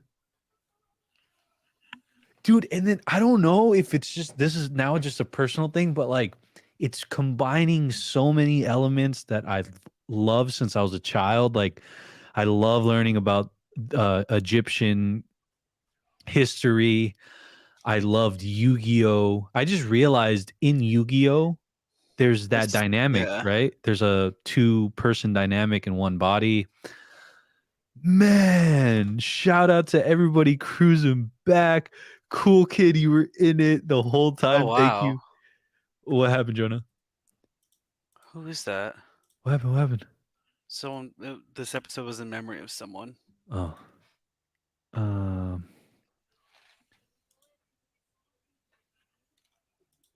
Let's see. Wow, that Uriel. Oh, the guy that played the prince. Oh, you're right. He did pass away. In a skiing or some sort of snow accident this past year. Damn, that sucks. That's so true. But listen, everybody, this episode, you all are chiming in and you all are saying what we're feeling. Wow, by Clay Bear Travels. Wow, by Clay. Amazing. This is like epic. This is so good. And I'm so glad I'm not overhyping it. You all feel the same way. Brown Babe. Let's see. Yeah, Clay's and Jonah were talking about this is in memory of someone. This is actually in memory of the actor who played the prince that was in possession of the sarcophagus, the one with like the red robe. He passed away in a skiing accident or in a snow accident earlier this year, actually around the time the trailer first dropped. So January this was dedicated 19th. To him. When was it? January 19th. January 19th. Isabel says that episode was amazing. Sadly, though, my internet went out, so I have to switch to my phone, but I love the episode. Listen, everybody, if you are joining us or like if you watched it with us during, first of all, thank you. But second of all, I'm going to fix something for next week. Something happened the past 2 weeks where like my Disney Plus like starts stuttering. So I have to like pop in and pop out. But we'll fix that for next week. So there's one smooth. We all just watch it. Khonshu reminds me of Yoda. He doesn't remind me of Yoda. He reminds me of, oh man, Shifu. I can't tell you who right now, but I did say something. I think of last episode or the episode before. Madison says this was a great episode. It really was. It really was so good. Clay says I have lots of things to say about this episode. Let's get into it. All right, cool. Let's go through the chat a little and then you know what, Clay? Very, very good observation. I've gotten Indiana Jones. I've gotten National Treasure. I think we're gonna get more of the Indiana Jones vibe, especially next episode with Khonshu being locked up and Mark and Steven and Jake losing the connection to him. Yeah, by the way, everybody, we haven't necessarily seen the third personality yet, but it is coming. But it's the same thing that happened with Mark in episode 1. Yeah. We didn't see Mark, but we knew what was happening. uh, And Steven and Mark were both like, "I didn't do that. Did you do that? I didn't do that." Like, so we know it's coming. dude, and really quick, our boy Carlos right here. Carlos, what's up? Thank you for being here. But you know, on a filmmaking level, I love the transitions that they do when it's a body switch or a personality switch. It is so masterfully done. Whether it's, and I'm pretty sure it seems to be all practical, but I'm not completely sure. So, man, this is so good though. He has to play 4 different people too. Like, bro, today was, I think, the first day I finally got that. Like, I finally realized, oh my god, this is one person doing one take. I think that's what the most impressive part was the one take. Like, sometimes when you're doing multiple like personalities or multiple characters in the same body, they'll do a camera switch. yeah, so that We they can got hide that, but he's just dude, freaking Oscar Isaac for the win. But dude, that's so sick. Everybody's like super hyped. Everybody, thank you for joining us. Make sure to hit that like button and that subscribe button. This is Filmtopia. My name is Ricky, aka Filmtopia, and that is Jonah. And actually, we are going to bring on one more Filmtopian. That Filmtopian is Reddick. Are you ready? Reddick, Fellas, what's dude, up? are you hyped like us or what? This episode was insane, and I think you guys just mentioned it. The one frame, the one shot where he switched his character. Holy crap! That was such an epic scene. Yeah. And the cape is shaped like a crescent. Alicia, you really pointed that out really nicely. It's shaped like a crescent. That's so cool. Yeah, Alicia del Toro says, I love the mooncake. I actually didn't even pick that up, but I know Clay and everybody earlier were saying that this was the episode we were going to get that trailer shot, and we did. But that is such a cool Easter egg, the moon. Dude, this is like marketing 101, or like, you know what I mean? Like, this is perfect. Moon Knight literally is. Speaking of marketing 101, they literally brought Moon Knight out like Wednesday morning after the first episode. Like the day the first episode came out, like that night, Moon Knight was at campus. I'm like, we can do this with you're right, Moon Knight, at but we can't Disneyland. do this with Wanda. Yeah, that's so funny. Yeah, so third personality is basically confirmed. We just have to actually see or interact instead of just the transition. But it's definitely here. We don't feel cheated. Yes, exactly. That's one thing that I was saying coming straight out of the episode was this episode and just the series as a whole continues to fulfill me. Like, this is what I thought the first day I ever stepped into a Disney Plus style of show with The Mandalorian. I thought we were going to be fulfilled each week like this. This is the first Disney Plus show that literally so far each episode has done what I wanted it to do. Clay says, I was dying when Mark tried to Will Smith Arthur. Dude, did you guys see that? It was like so opportune. Oh my god. And then during the episode when the leader like stopped him with his magic, I was like, dude, that's what the Oscars was supposed to do. Oh man. That was funny. Yo, Anirudh says, imagine a trio between Spider-Man, Moon Knight, and Deadpool. That is like the Moon Knight and Deadpool dynamic would be so freaking cool. And then I can't wait to get Spider-Man Deadpool in there. And imagine if it's Andrew. Like, I feel like Andrew would bounce off Ryan Reynolds and Oscar Isaac better than Tom Holland, personally. Dude, so good. I think Andrew or Tom would do really, really well. 100%. Yeah. That scene's gonna be a meme where Mark tried to slap at Arthur. Yeah. That's so funny. Isabel's going to sleep. Vibes to you, Isabel. Thank you for stopping by. Seriously, thank you. This was such a fun episode. Hugh Ram says, I really want to see Osiris, not just his avatar. Yeah, dude. I want to see all the gods, just not their avatars. Like, I want to see their takes on these gods and these powerful figures. I keep referencing this, but I was just such a big Yu-Gi-Oh fan growing up No way that you were. if anybody remembers when they got into the Egyptian god card phase, this is giving me those major vibes in a live action form. I'm again so yes, exactly, Clay. We said this right during the stream, Jonah, that Yeah, we this did. that had TVA and Illuminati vibes from the I Board of was Gods. so ready for The what the whole board of gods was the whole board of gods seemed so one tone when it came to their decision making. Uh-huh. Honestly, I was pissed. Like, dude, can you just hear him out once? Like, he has so much to offer you guys. Just Yeah. hear him out.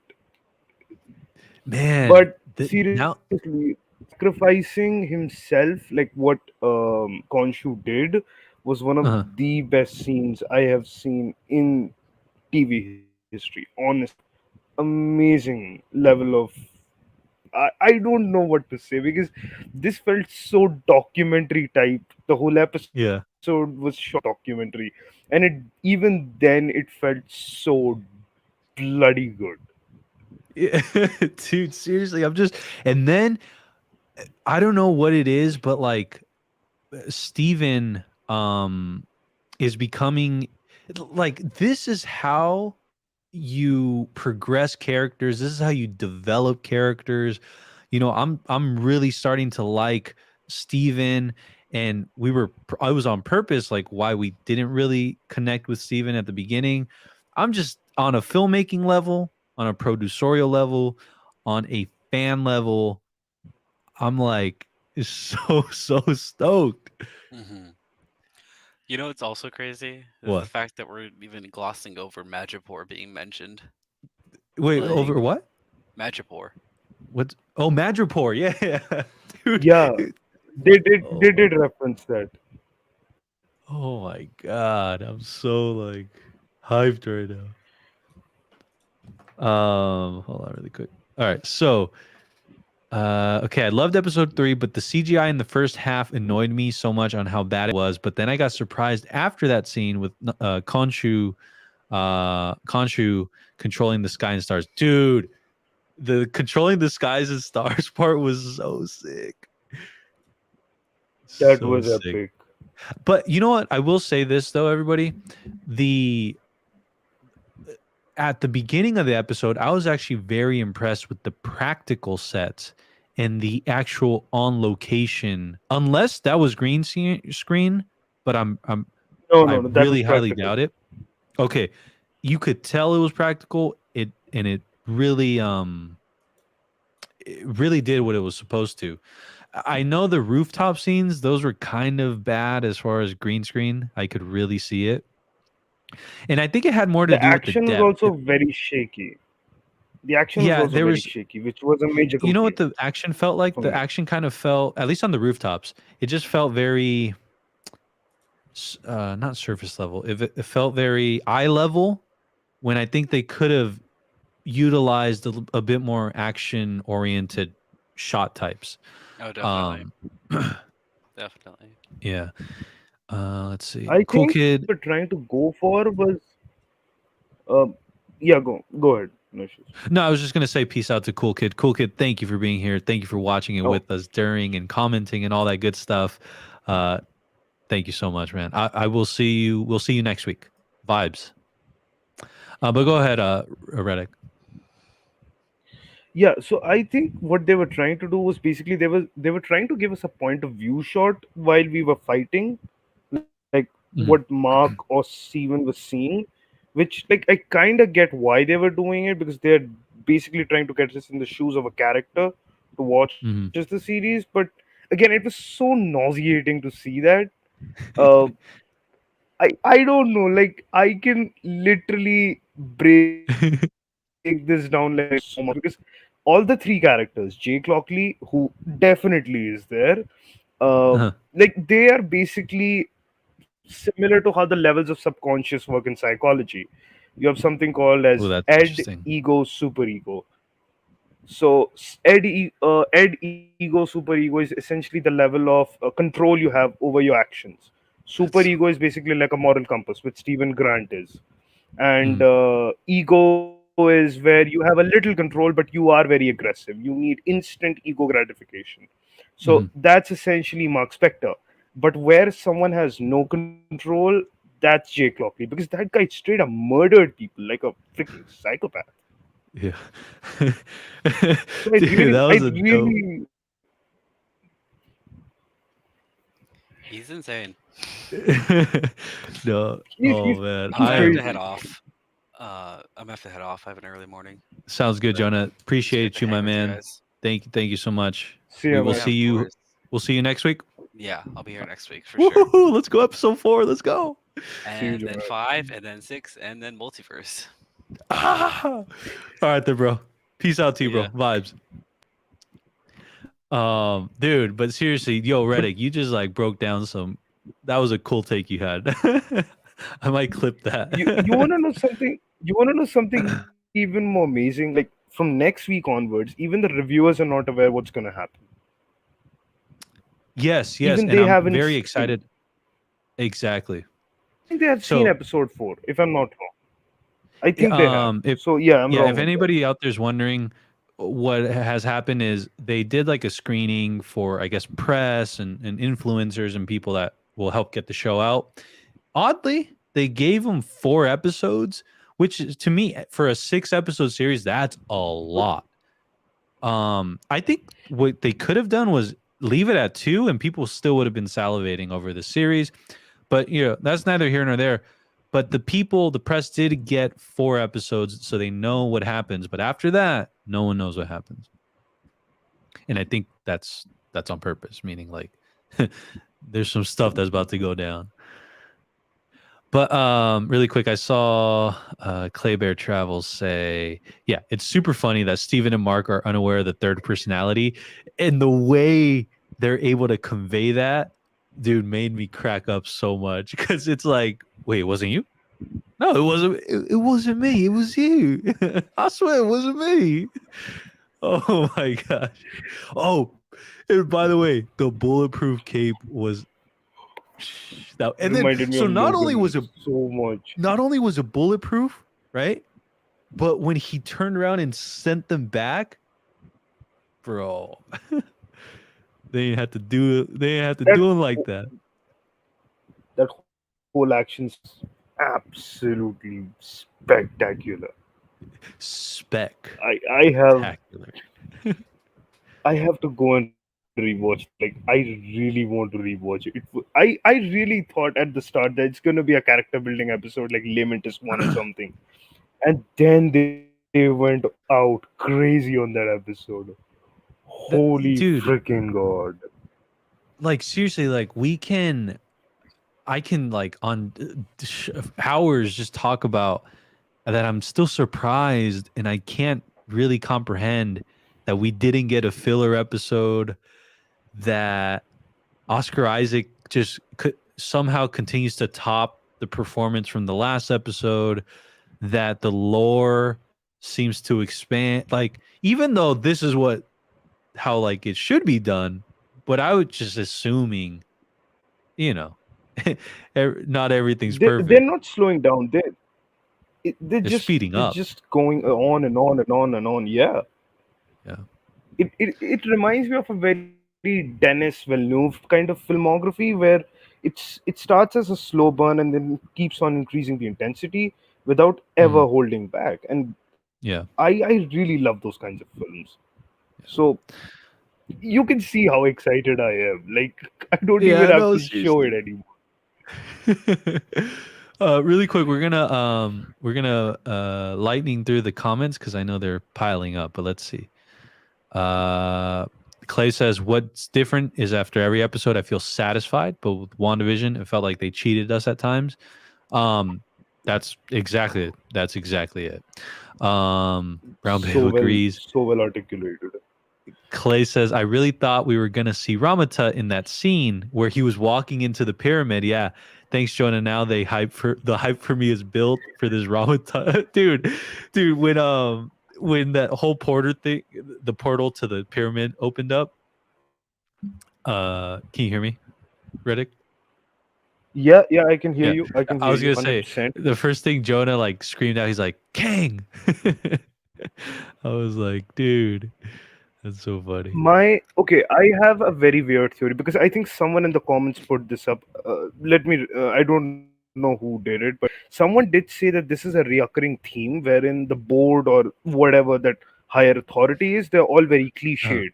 They're very one. Possible the Rama Tut is actually controlling the Uh-huh. narrative that the board of gods are giving. I mean, it is very, very likely, Yeah, right? yeah, exactly. And I think He did it with the TVA. Yeah, go ahead. check this out. Clay Bear says, Clay, funny you mentioned that board of gods. That type of control seems Yes. to be an ongoing theme in this phase, with Kang ending up being the head control. Oh, dude. So Oh he man. is the Kaiser Soze of MCU. That is, yeah, yeah. He is. He has to be. I was actually a little skeptical in terms of our pre crowning or our pre what do you call it? Like basically saying he's the new Thanos or saying, you know, what you said right now. He's the I big was baddie. yeah, like I was a bit hesitant. I want that to be true. But as soon as Loki ended, I was like, what if he's not really like the big baddie? But no, he is. Like, he is, dude. And Multiverse of Madness, once we see that, and I'm pretty sure he's gonna have so much to do with that whole thing. It's just gonna finally be confirmed. Alicia says they were on location in Budapest. So yeah, that I remember. The one location I would love to get confirmation on is, were they on location in Egypt or just in a desert area? You know what I told Jonah when the episode showed us like the lands or like the view? I was like, The bro, whole we're on landscape, yeah. yeah, the landscape, sorry.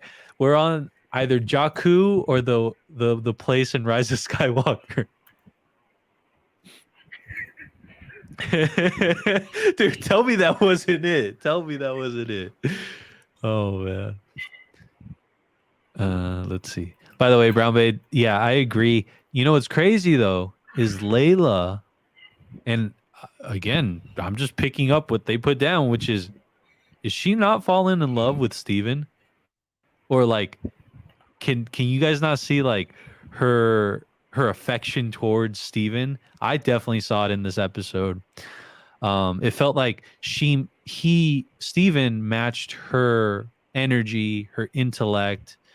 I don't know. They just felt more compatible, if that makes sense. Yeah. I just checked, and Mohammed Diab says that it was to be filmed in Egypt, but they had to shift it to Hungary for some reason.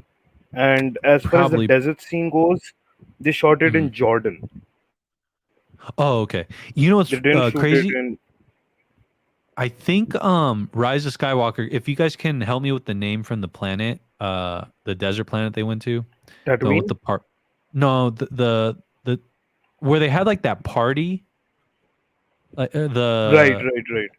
Where yeah, they it's meet how Mando, right? The where they pilot. meet I think. Billy D Crystal, or not Billy D, oh my god, I can't believe it. Donald Glover, freaking Billy D Yeah. Williams. Got it. Dude, how am I forgetting Lando? Yeah, you're right. You said it. Yeah. Um, I was saying Mando for some reason. yeah, you said Mando, and then that completely threw me off. I was like, wait. But anyways, yeah, Lando, the planet where they met Lando or found Lando. Yes, Um, it is in Jordan. Wadi yeah, Rum. Yeah, it's there you Wadi go. Rum. Yep. Even in Rogue Uh, One, they use Jordan. they use Jordan. Oh, okay. Oh, but you know what's very iconic about Jordan then is Yeah. like the mountains they have there. Like the way the mountains like seep from the earth, like just the way they're, I don't know, it's very, I was instantly transported to Rise of Skywalker. I was instantly transported to Rogue One. So I really like Jordan landscapes. Let's see. Very picturesque. Yeah, Claybear Travel says, I get now why Moon Knight is in this phase also. Steven, Mark, etc. Are all basically a multiverse in a... Whoa, what a great observation, Clayton. That is such a great observation. That is really good. That's a tweet. That's a tweet's worth, Claybear. You should tweet that. Like that thing will go viral. Watch. That. We'll retweet it. Claybear says, I don't think it was green screen. I think they used the LED screen from Mandalorian. If we're talking about the oh wait, I think you're referring to Clay. Those rooftop scenes were very anyhow. Yeah.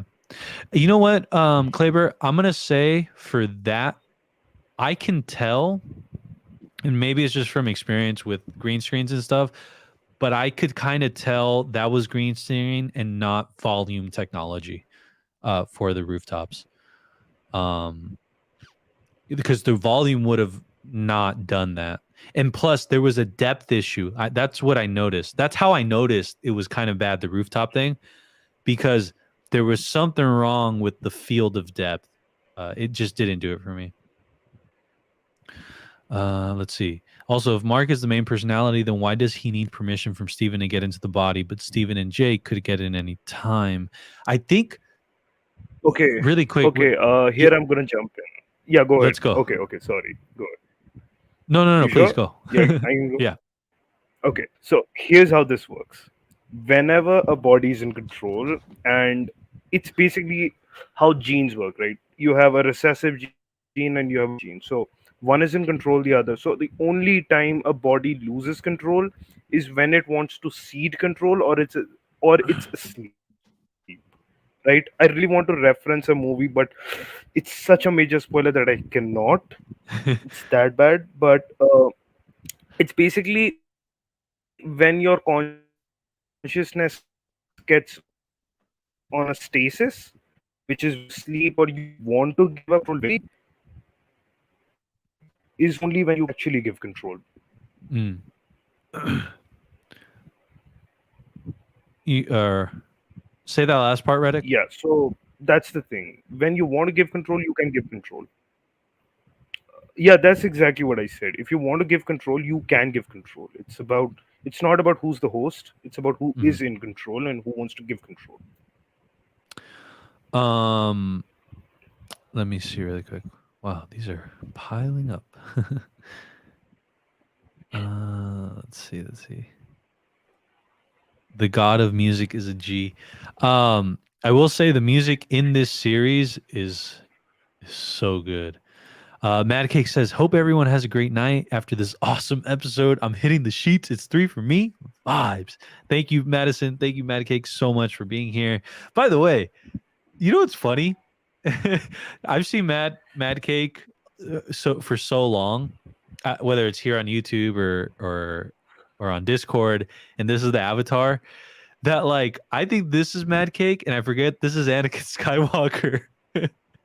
That's so funny. That is so cool. Dude, I love avatars like this where like they do the faceless stuff. I forgot the name of that style. Yeah, it's subject to interpretation. I want to get one done for Filmtopia.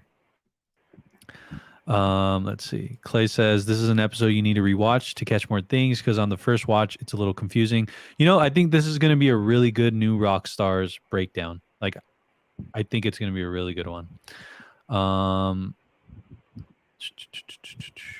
Clay says kind of creeped me out how Layla showed up in Egypt that fast. Oh yeah, that's how it started. I totally forgot about that. Her getting the passport. For sure rewatching tomorrow. Brown Bay's rewatching. Clayber says, Clay, agreed. There's more to her than meets the eye, especially with those moon blades she had as a necklace. Dude, was she through the moon blades? Or no. She stabbed the guy with the moon blades. That was sick. Mad Cake says, I'll leave this for y'all to discuss about her. Who is her father and what the heck happened? Well, when did we get the Madripoor name drop? Does anybody remember? When she was meeting that guy, hang on, sorry if I had to No, jump. no worries.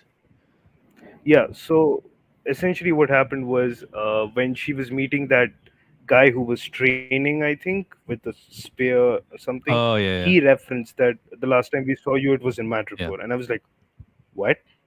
Yeah, I know.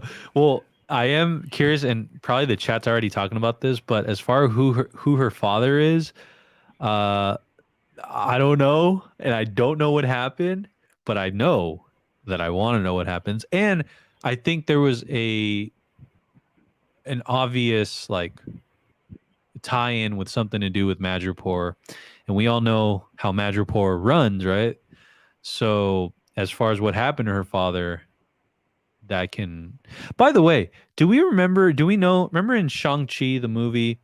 Um, you know when the dad goes back to get revenge on like the gangsters, and it's that shot of Shang-Chi as a kid, and he watches his father, or no, we get to watch his father beat up people via the mirror. You know that scene? Yeah, Do we remember? Was that in in the Madripoor? diner, right? Yeah, in the diner. Was that in Madripoor? Or am I tripping? No. That was actually in their home where they were living. In there. Nearby, Okay. these guys were there because they didn't give an actual reference where it was, but I'm guessing because these guys came to his house to kill his wife. Gotcha. Okay. So Yeah, I just wanted to probably make that sure makes more because sense. yeah. Let's see. Clay says Ant-Man 3 might be another Infinity War where the villain ends up winning in the end of the movie, which leads to an even bigger like Avengers 4 against King, maybe. I don't know. Well, I think what we can all maybe agree on is that Marvel has finally laid the groundwork for Secret Wars to happen in live action. Now, how Secret Wars is going to go about in the 2020s, in terms of the cinematic experience, the Disney Plus experience, all these things, I think they're not going to go for the way they've done it in the past. I think there's going to be something new introduced into this space, into movies in general. And I say that because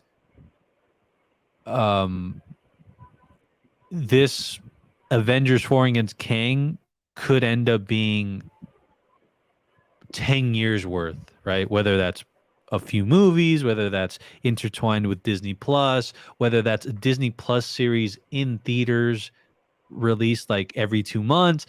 I don't know. I'm just throwing that out there. I think that would be really crazy. Kleber says, so if Kang is behind this all, then Amit is good, like in a Thanos good way. Let's Damn. see. That's something to ponder, right? Let's see. Mad Cake says because that clearly plays a huge role in her character's involvement. I think we're talking about we're talking about Layla. Yeah, and I Layla and think Steven, yeah. mhm. Debo says I feel like the show needs more than 6 episodes. Like I don't dislike the series, but I feel like there's so much going on with just Mark, Steven.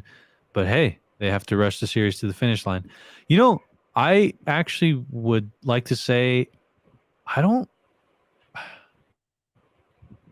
I don't think it's being rushed. I think if there's anything rushed, it was the first episode and being dropped into this series that like feels very offshoot. You know what I mean? Um so because of that, I but think other than that, there is if you're one more. talking self-contained to this series so far, I feel like it's it's been pretty fleshed out outside of the first like 10 minutes of Moon Knight episode 1. But here, right, that you can't complete every knot or every string that is in the show because, again, this is a universe. He has to show up somewhere else, and probably then we might see the story continue. So, not everything is going to be covered up, anyhow. Yeah. Yeah. And I keep hearing, at least from reviews, that episode 4 explains a lot. And so maybe this is one of those cases where episode 1 is supposed to feel the way it feels, and then we'll really get it all fleshed out in episode 4. And like how WandaVision did, in episode number 4, showing the other side yeah. of the X. Yeah, that sounds pretty awesome. Yeah. Really quick. Is this linked to in any way to the Sphinx and Loki? I can't remember the Sphinx. Do you remember? It was Reddick? it was at the Void of Time. There was the Sphinx, and everything was. I think it was probably working as a landmark or a placeholder so that people can understand that, yeah, this is Earth, this is Egypt, and it was devastated. I'm not really sure. Probably it was just a placeholder to aid everyone in what is what. I'm gonna have to go back and check that out. Yeah. So Brown Baby says Steven was taking a timeout in the middle of a vicious fight. He's an idiot. He got himself stabbed. Oh my god! Anybody catch the Star-Lord reference? The Star-Lord reference. What he said? He said, "All right, everybody. All right, chill the f out." That was so good. Oh man. Let's see. Claybear says, one thing that always bothered me about episode 1 is if Steven was so unaware of his split personalities, then why did he change himself? Yes, that's what I'm talking about, Claybear. That's where I'm talking. He woke up in different places. Yeah. He woke up in different places. That's why he thought, what the hell am I doing? So he changed himself. Yeah. But I think going back to the comment earlier, I believe it was from Debo saying the 6-episode limit. Again, if you were probably to consume this in a binge form, I don't think that would be so bothersome. But because we're getting it on a week-to-week basis, I'm telling you, I remember when we dropped into episode 1, I did feel a sense of, I feel like I'm missing something type of feeling, if that makes sense. But again, I'd probably do the same. But if there are those sort of sentiments, I can relate. Clay says John Campia has. Yeah, go ahead, Reddick. Go ahead, Reddick. No, go ahead. Okay, so I think like the way they're picturing this is kind of like a psychological thriller, an act. So probably the first episode was chopped up so that they can get a good episode 4 as a filler or something. I don't know. I'll defend this show. I'm so psyched right now. Yeah. Even if someone says that this was wrong, I'm gonna say no. So I'm really gonna wait for this episode to end, then give myself 2 weeks, and then I'm gonna rewatch, and then I'm gonna say, yeah, 8.5 or 9, something like that. Claybear says I could totally binge this show. Yeah, like. This is such. You know what though? I think this is probably the first series though where it can work either way, and that's interesting. Because I'm imagining watching it for the first time in one sitting and then doing it week to week. I think this one's executed it the best so far. I know Clay was saying John Campia has a similar avatar style as John Campia with no face. Yeah, actually, now that I remember, that's true. He has like he points this way or something and like no face. Yeah. You know, it's funny because I've actually, Reddick, I was gonna say like my logo, Filmtopia logo. One of the things I want to do more is integrate, integrate like my avatar, my face, or some. I want to integrate it more into like the content and all this stuff. And I've been pondering also the logo, and I just haven't really known how to integrate it. But for now, it's this one. But yeah. We can put your face on every video's thumbnail. Yeah. Oh man, that's so funny. My Photoshop face. Alicio del Toro says Mark killed her father. That's honestly when they were talking about that, that's what I assumed. I assumed he was alluding to that Mark killed her father. But we'll find out, right? Kleber says, I agree that Ant-Man is going to have other Avengers in it because if it takes place in the quantum realm, then does Ant-Man have powers when he's that small? He may need more help in that realm. I honestly, Reddick, I was going to say, as far as Quantumania goes, do you think it's going to, like, because we're talking about Ant-Man, and Ant-Man's not necessarily the biggest box office, the biggest character, most widely known. Just like how he was treated in Avengers Endgame when he was trying to get the selfie with the Hulk, or when the kids came up to the Hulk, like that defines Ant-Man, right? But I love Ant-Man. Those are actually some of my favorite movies, and I love Paul Rudd. But do you think Ant-Man Quantumania, though, that it will come across commercially as an Avengers level movie? Yeah, it can work like a Civil War film, like not being an Avengers movie, but being an Avengers movie. Uh, Again, there's one more aspect that I really want to see, which is Paul Rudd being a serious character as Ant-Man, which I Uh-huh. think can happen. So definitely an Avengers movie is expected.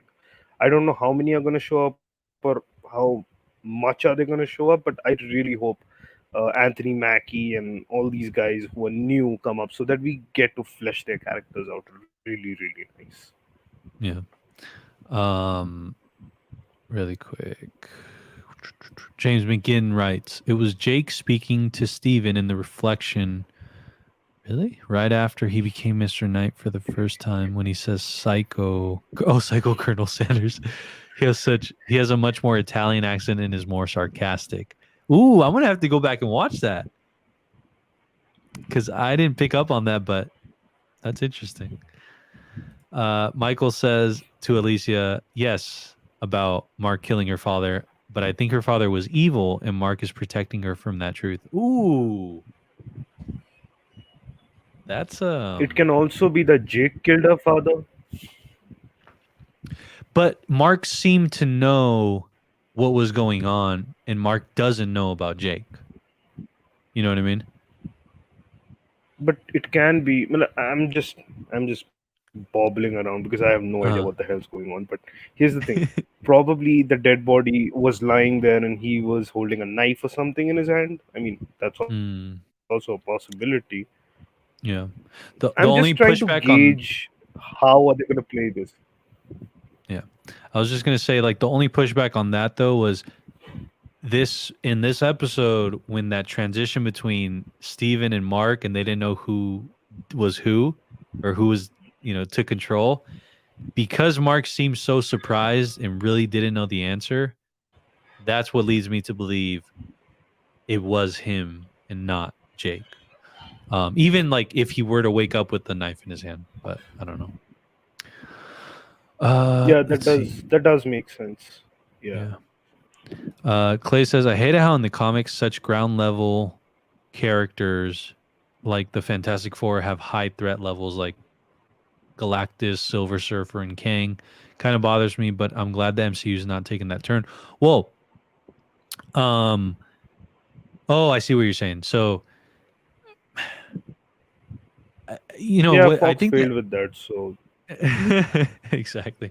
Well, I will say that the MCU is doing a great job at partitioning their I guess their Avengers or like their superheroes. So we've got the galactic cosmic superheroes, we've got the ground level, earth level superheroes, we've got the mystic arts, we've got a lot of sectioning off of these characters, of these heroes.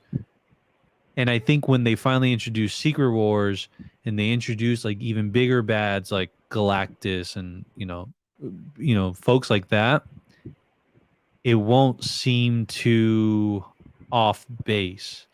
I think right now in phase 4, that's what they're kind of preparing us for, is just letting us know, yes, we've partitioned everybody into being different sort of heroes, but we're getting ready to shuffle that board, and it could be anybody versus anybody.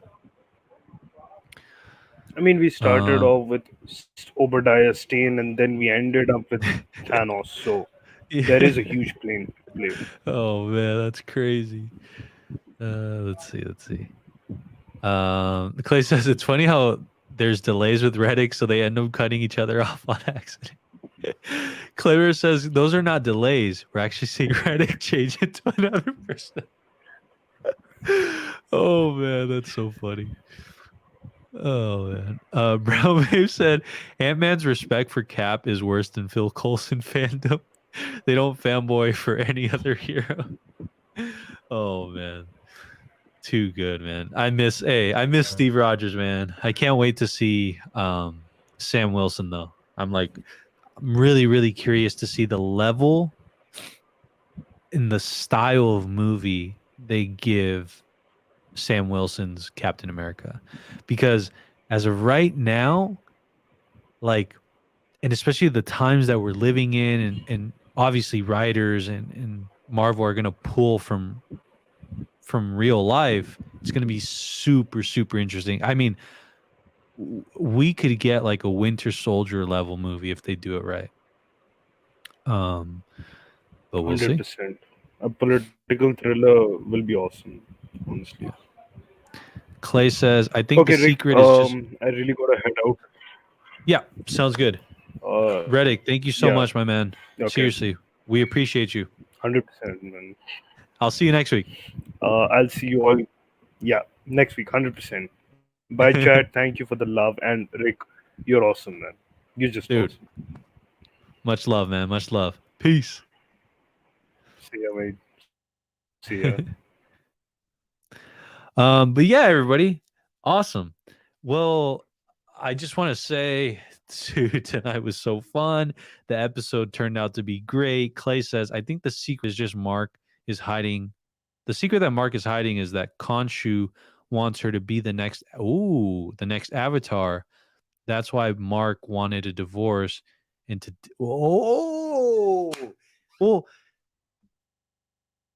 yeah. Wasn't that actually explicitly said?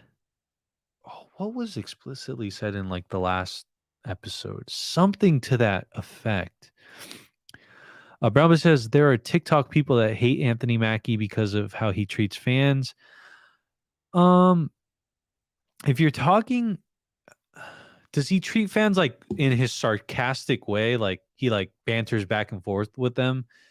Kind of like how he treated Tom. Oh my God, I'm forgetting freaking Spider-Man's name.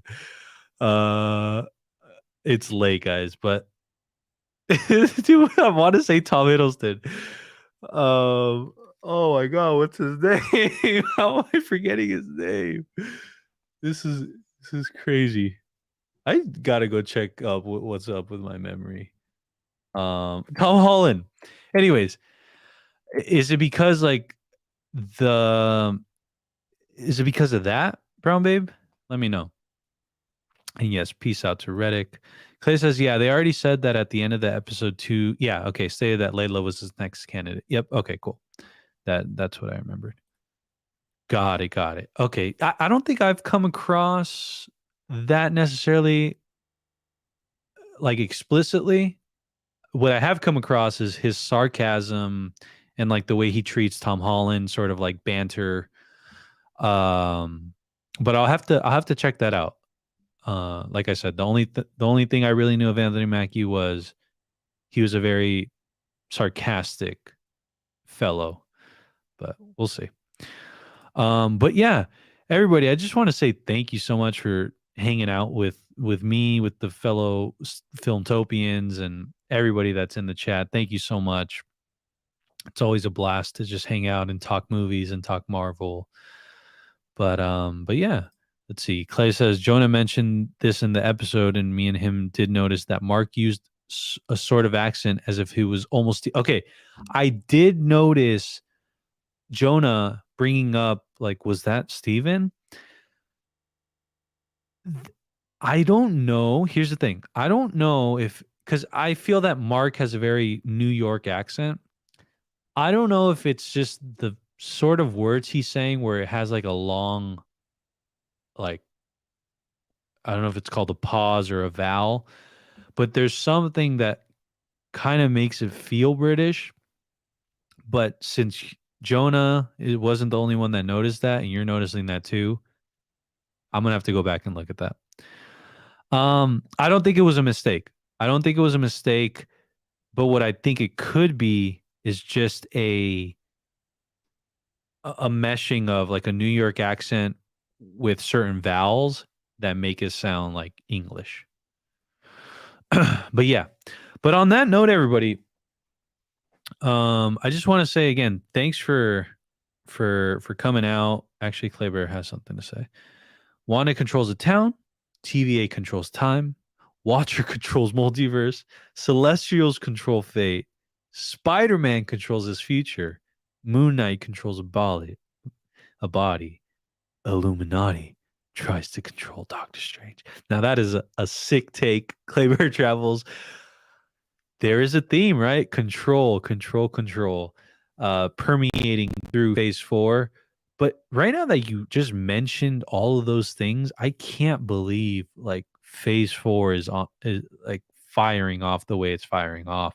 The fact that we've gotten everything in what you've written so far is fairly, I'm not going to say alarming, but it's fairly, the MCU is in for a crazy turn of events. I think after May 5th, whatever we see from Multiverse of Madness isn't just going to change the MCU. I think it's going to change movies in general. Because I keep going back to, or coming back to, that, the MCU has already changed cinema, right? It's basically the only reason why movie theaters are still around. It's an event level event. And I just keep coming back to this notion that the MCU is going to start trailblazing the like everything and anything they want to. And I think one of the things that it's going to be is how they're going to go about phases 5 and 6 for the rest of their content, because I don't see them copying the formula that they did for the Infinity Saga. I think whatever this Secret Wars saga or whatever they're going to deem it is going to be what catapults us into the future of movies. And with that said, I'm going to let everybody ponder on that and let everybody, kind of intake what it is I'm trying to say. Again, these watch parties we're having right now on the stream, like one day I honestly truly think these watch parties are going to be held in person at studio owned theaters with people like, I guess, myself hosting them, or doing stuff like that. Just saying, throwing it out there. Ponder on the question, what if? That's a good one. Clay says, so apparently Blade is making a full appearance in Werewolf by Night, which I can't wait for. Also, Moon Knight will cameo in it too. That would be an interesting turn of events where I've predicted Blade's going to be in this in some way, shape, or form at the end, but you're saying it's going to actually come in Werewolf and then Moon Knight comes into that. I'm sticking by Blade is coming now because of I just think he was just recently mentioned, or we heard his voice in Eternals. I think from Eternals to Werewolf, I just think that's too long of a gap for Marvel, at least from a studio standpoint. I don't think they're gonna wait until then to either reveal him, show him, or reference him again. I think he's coming in the next few weeks.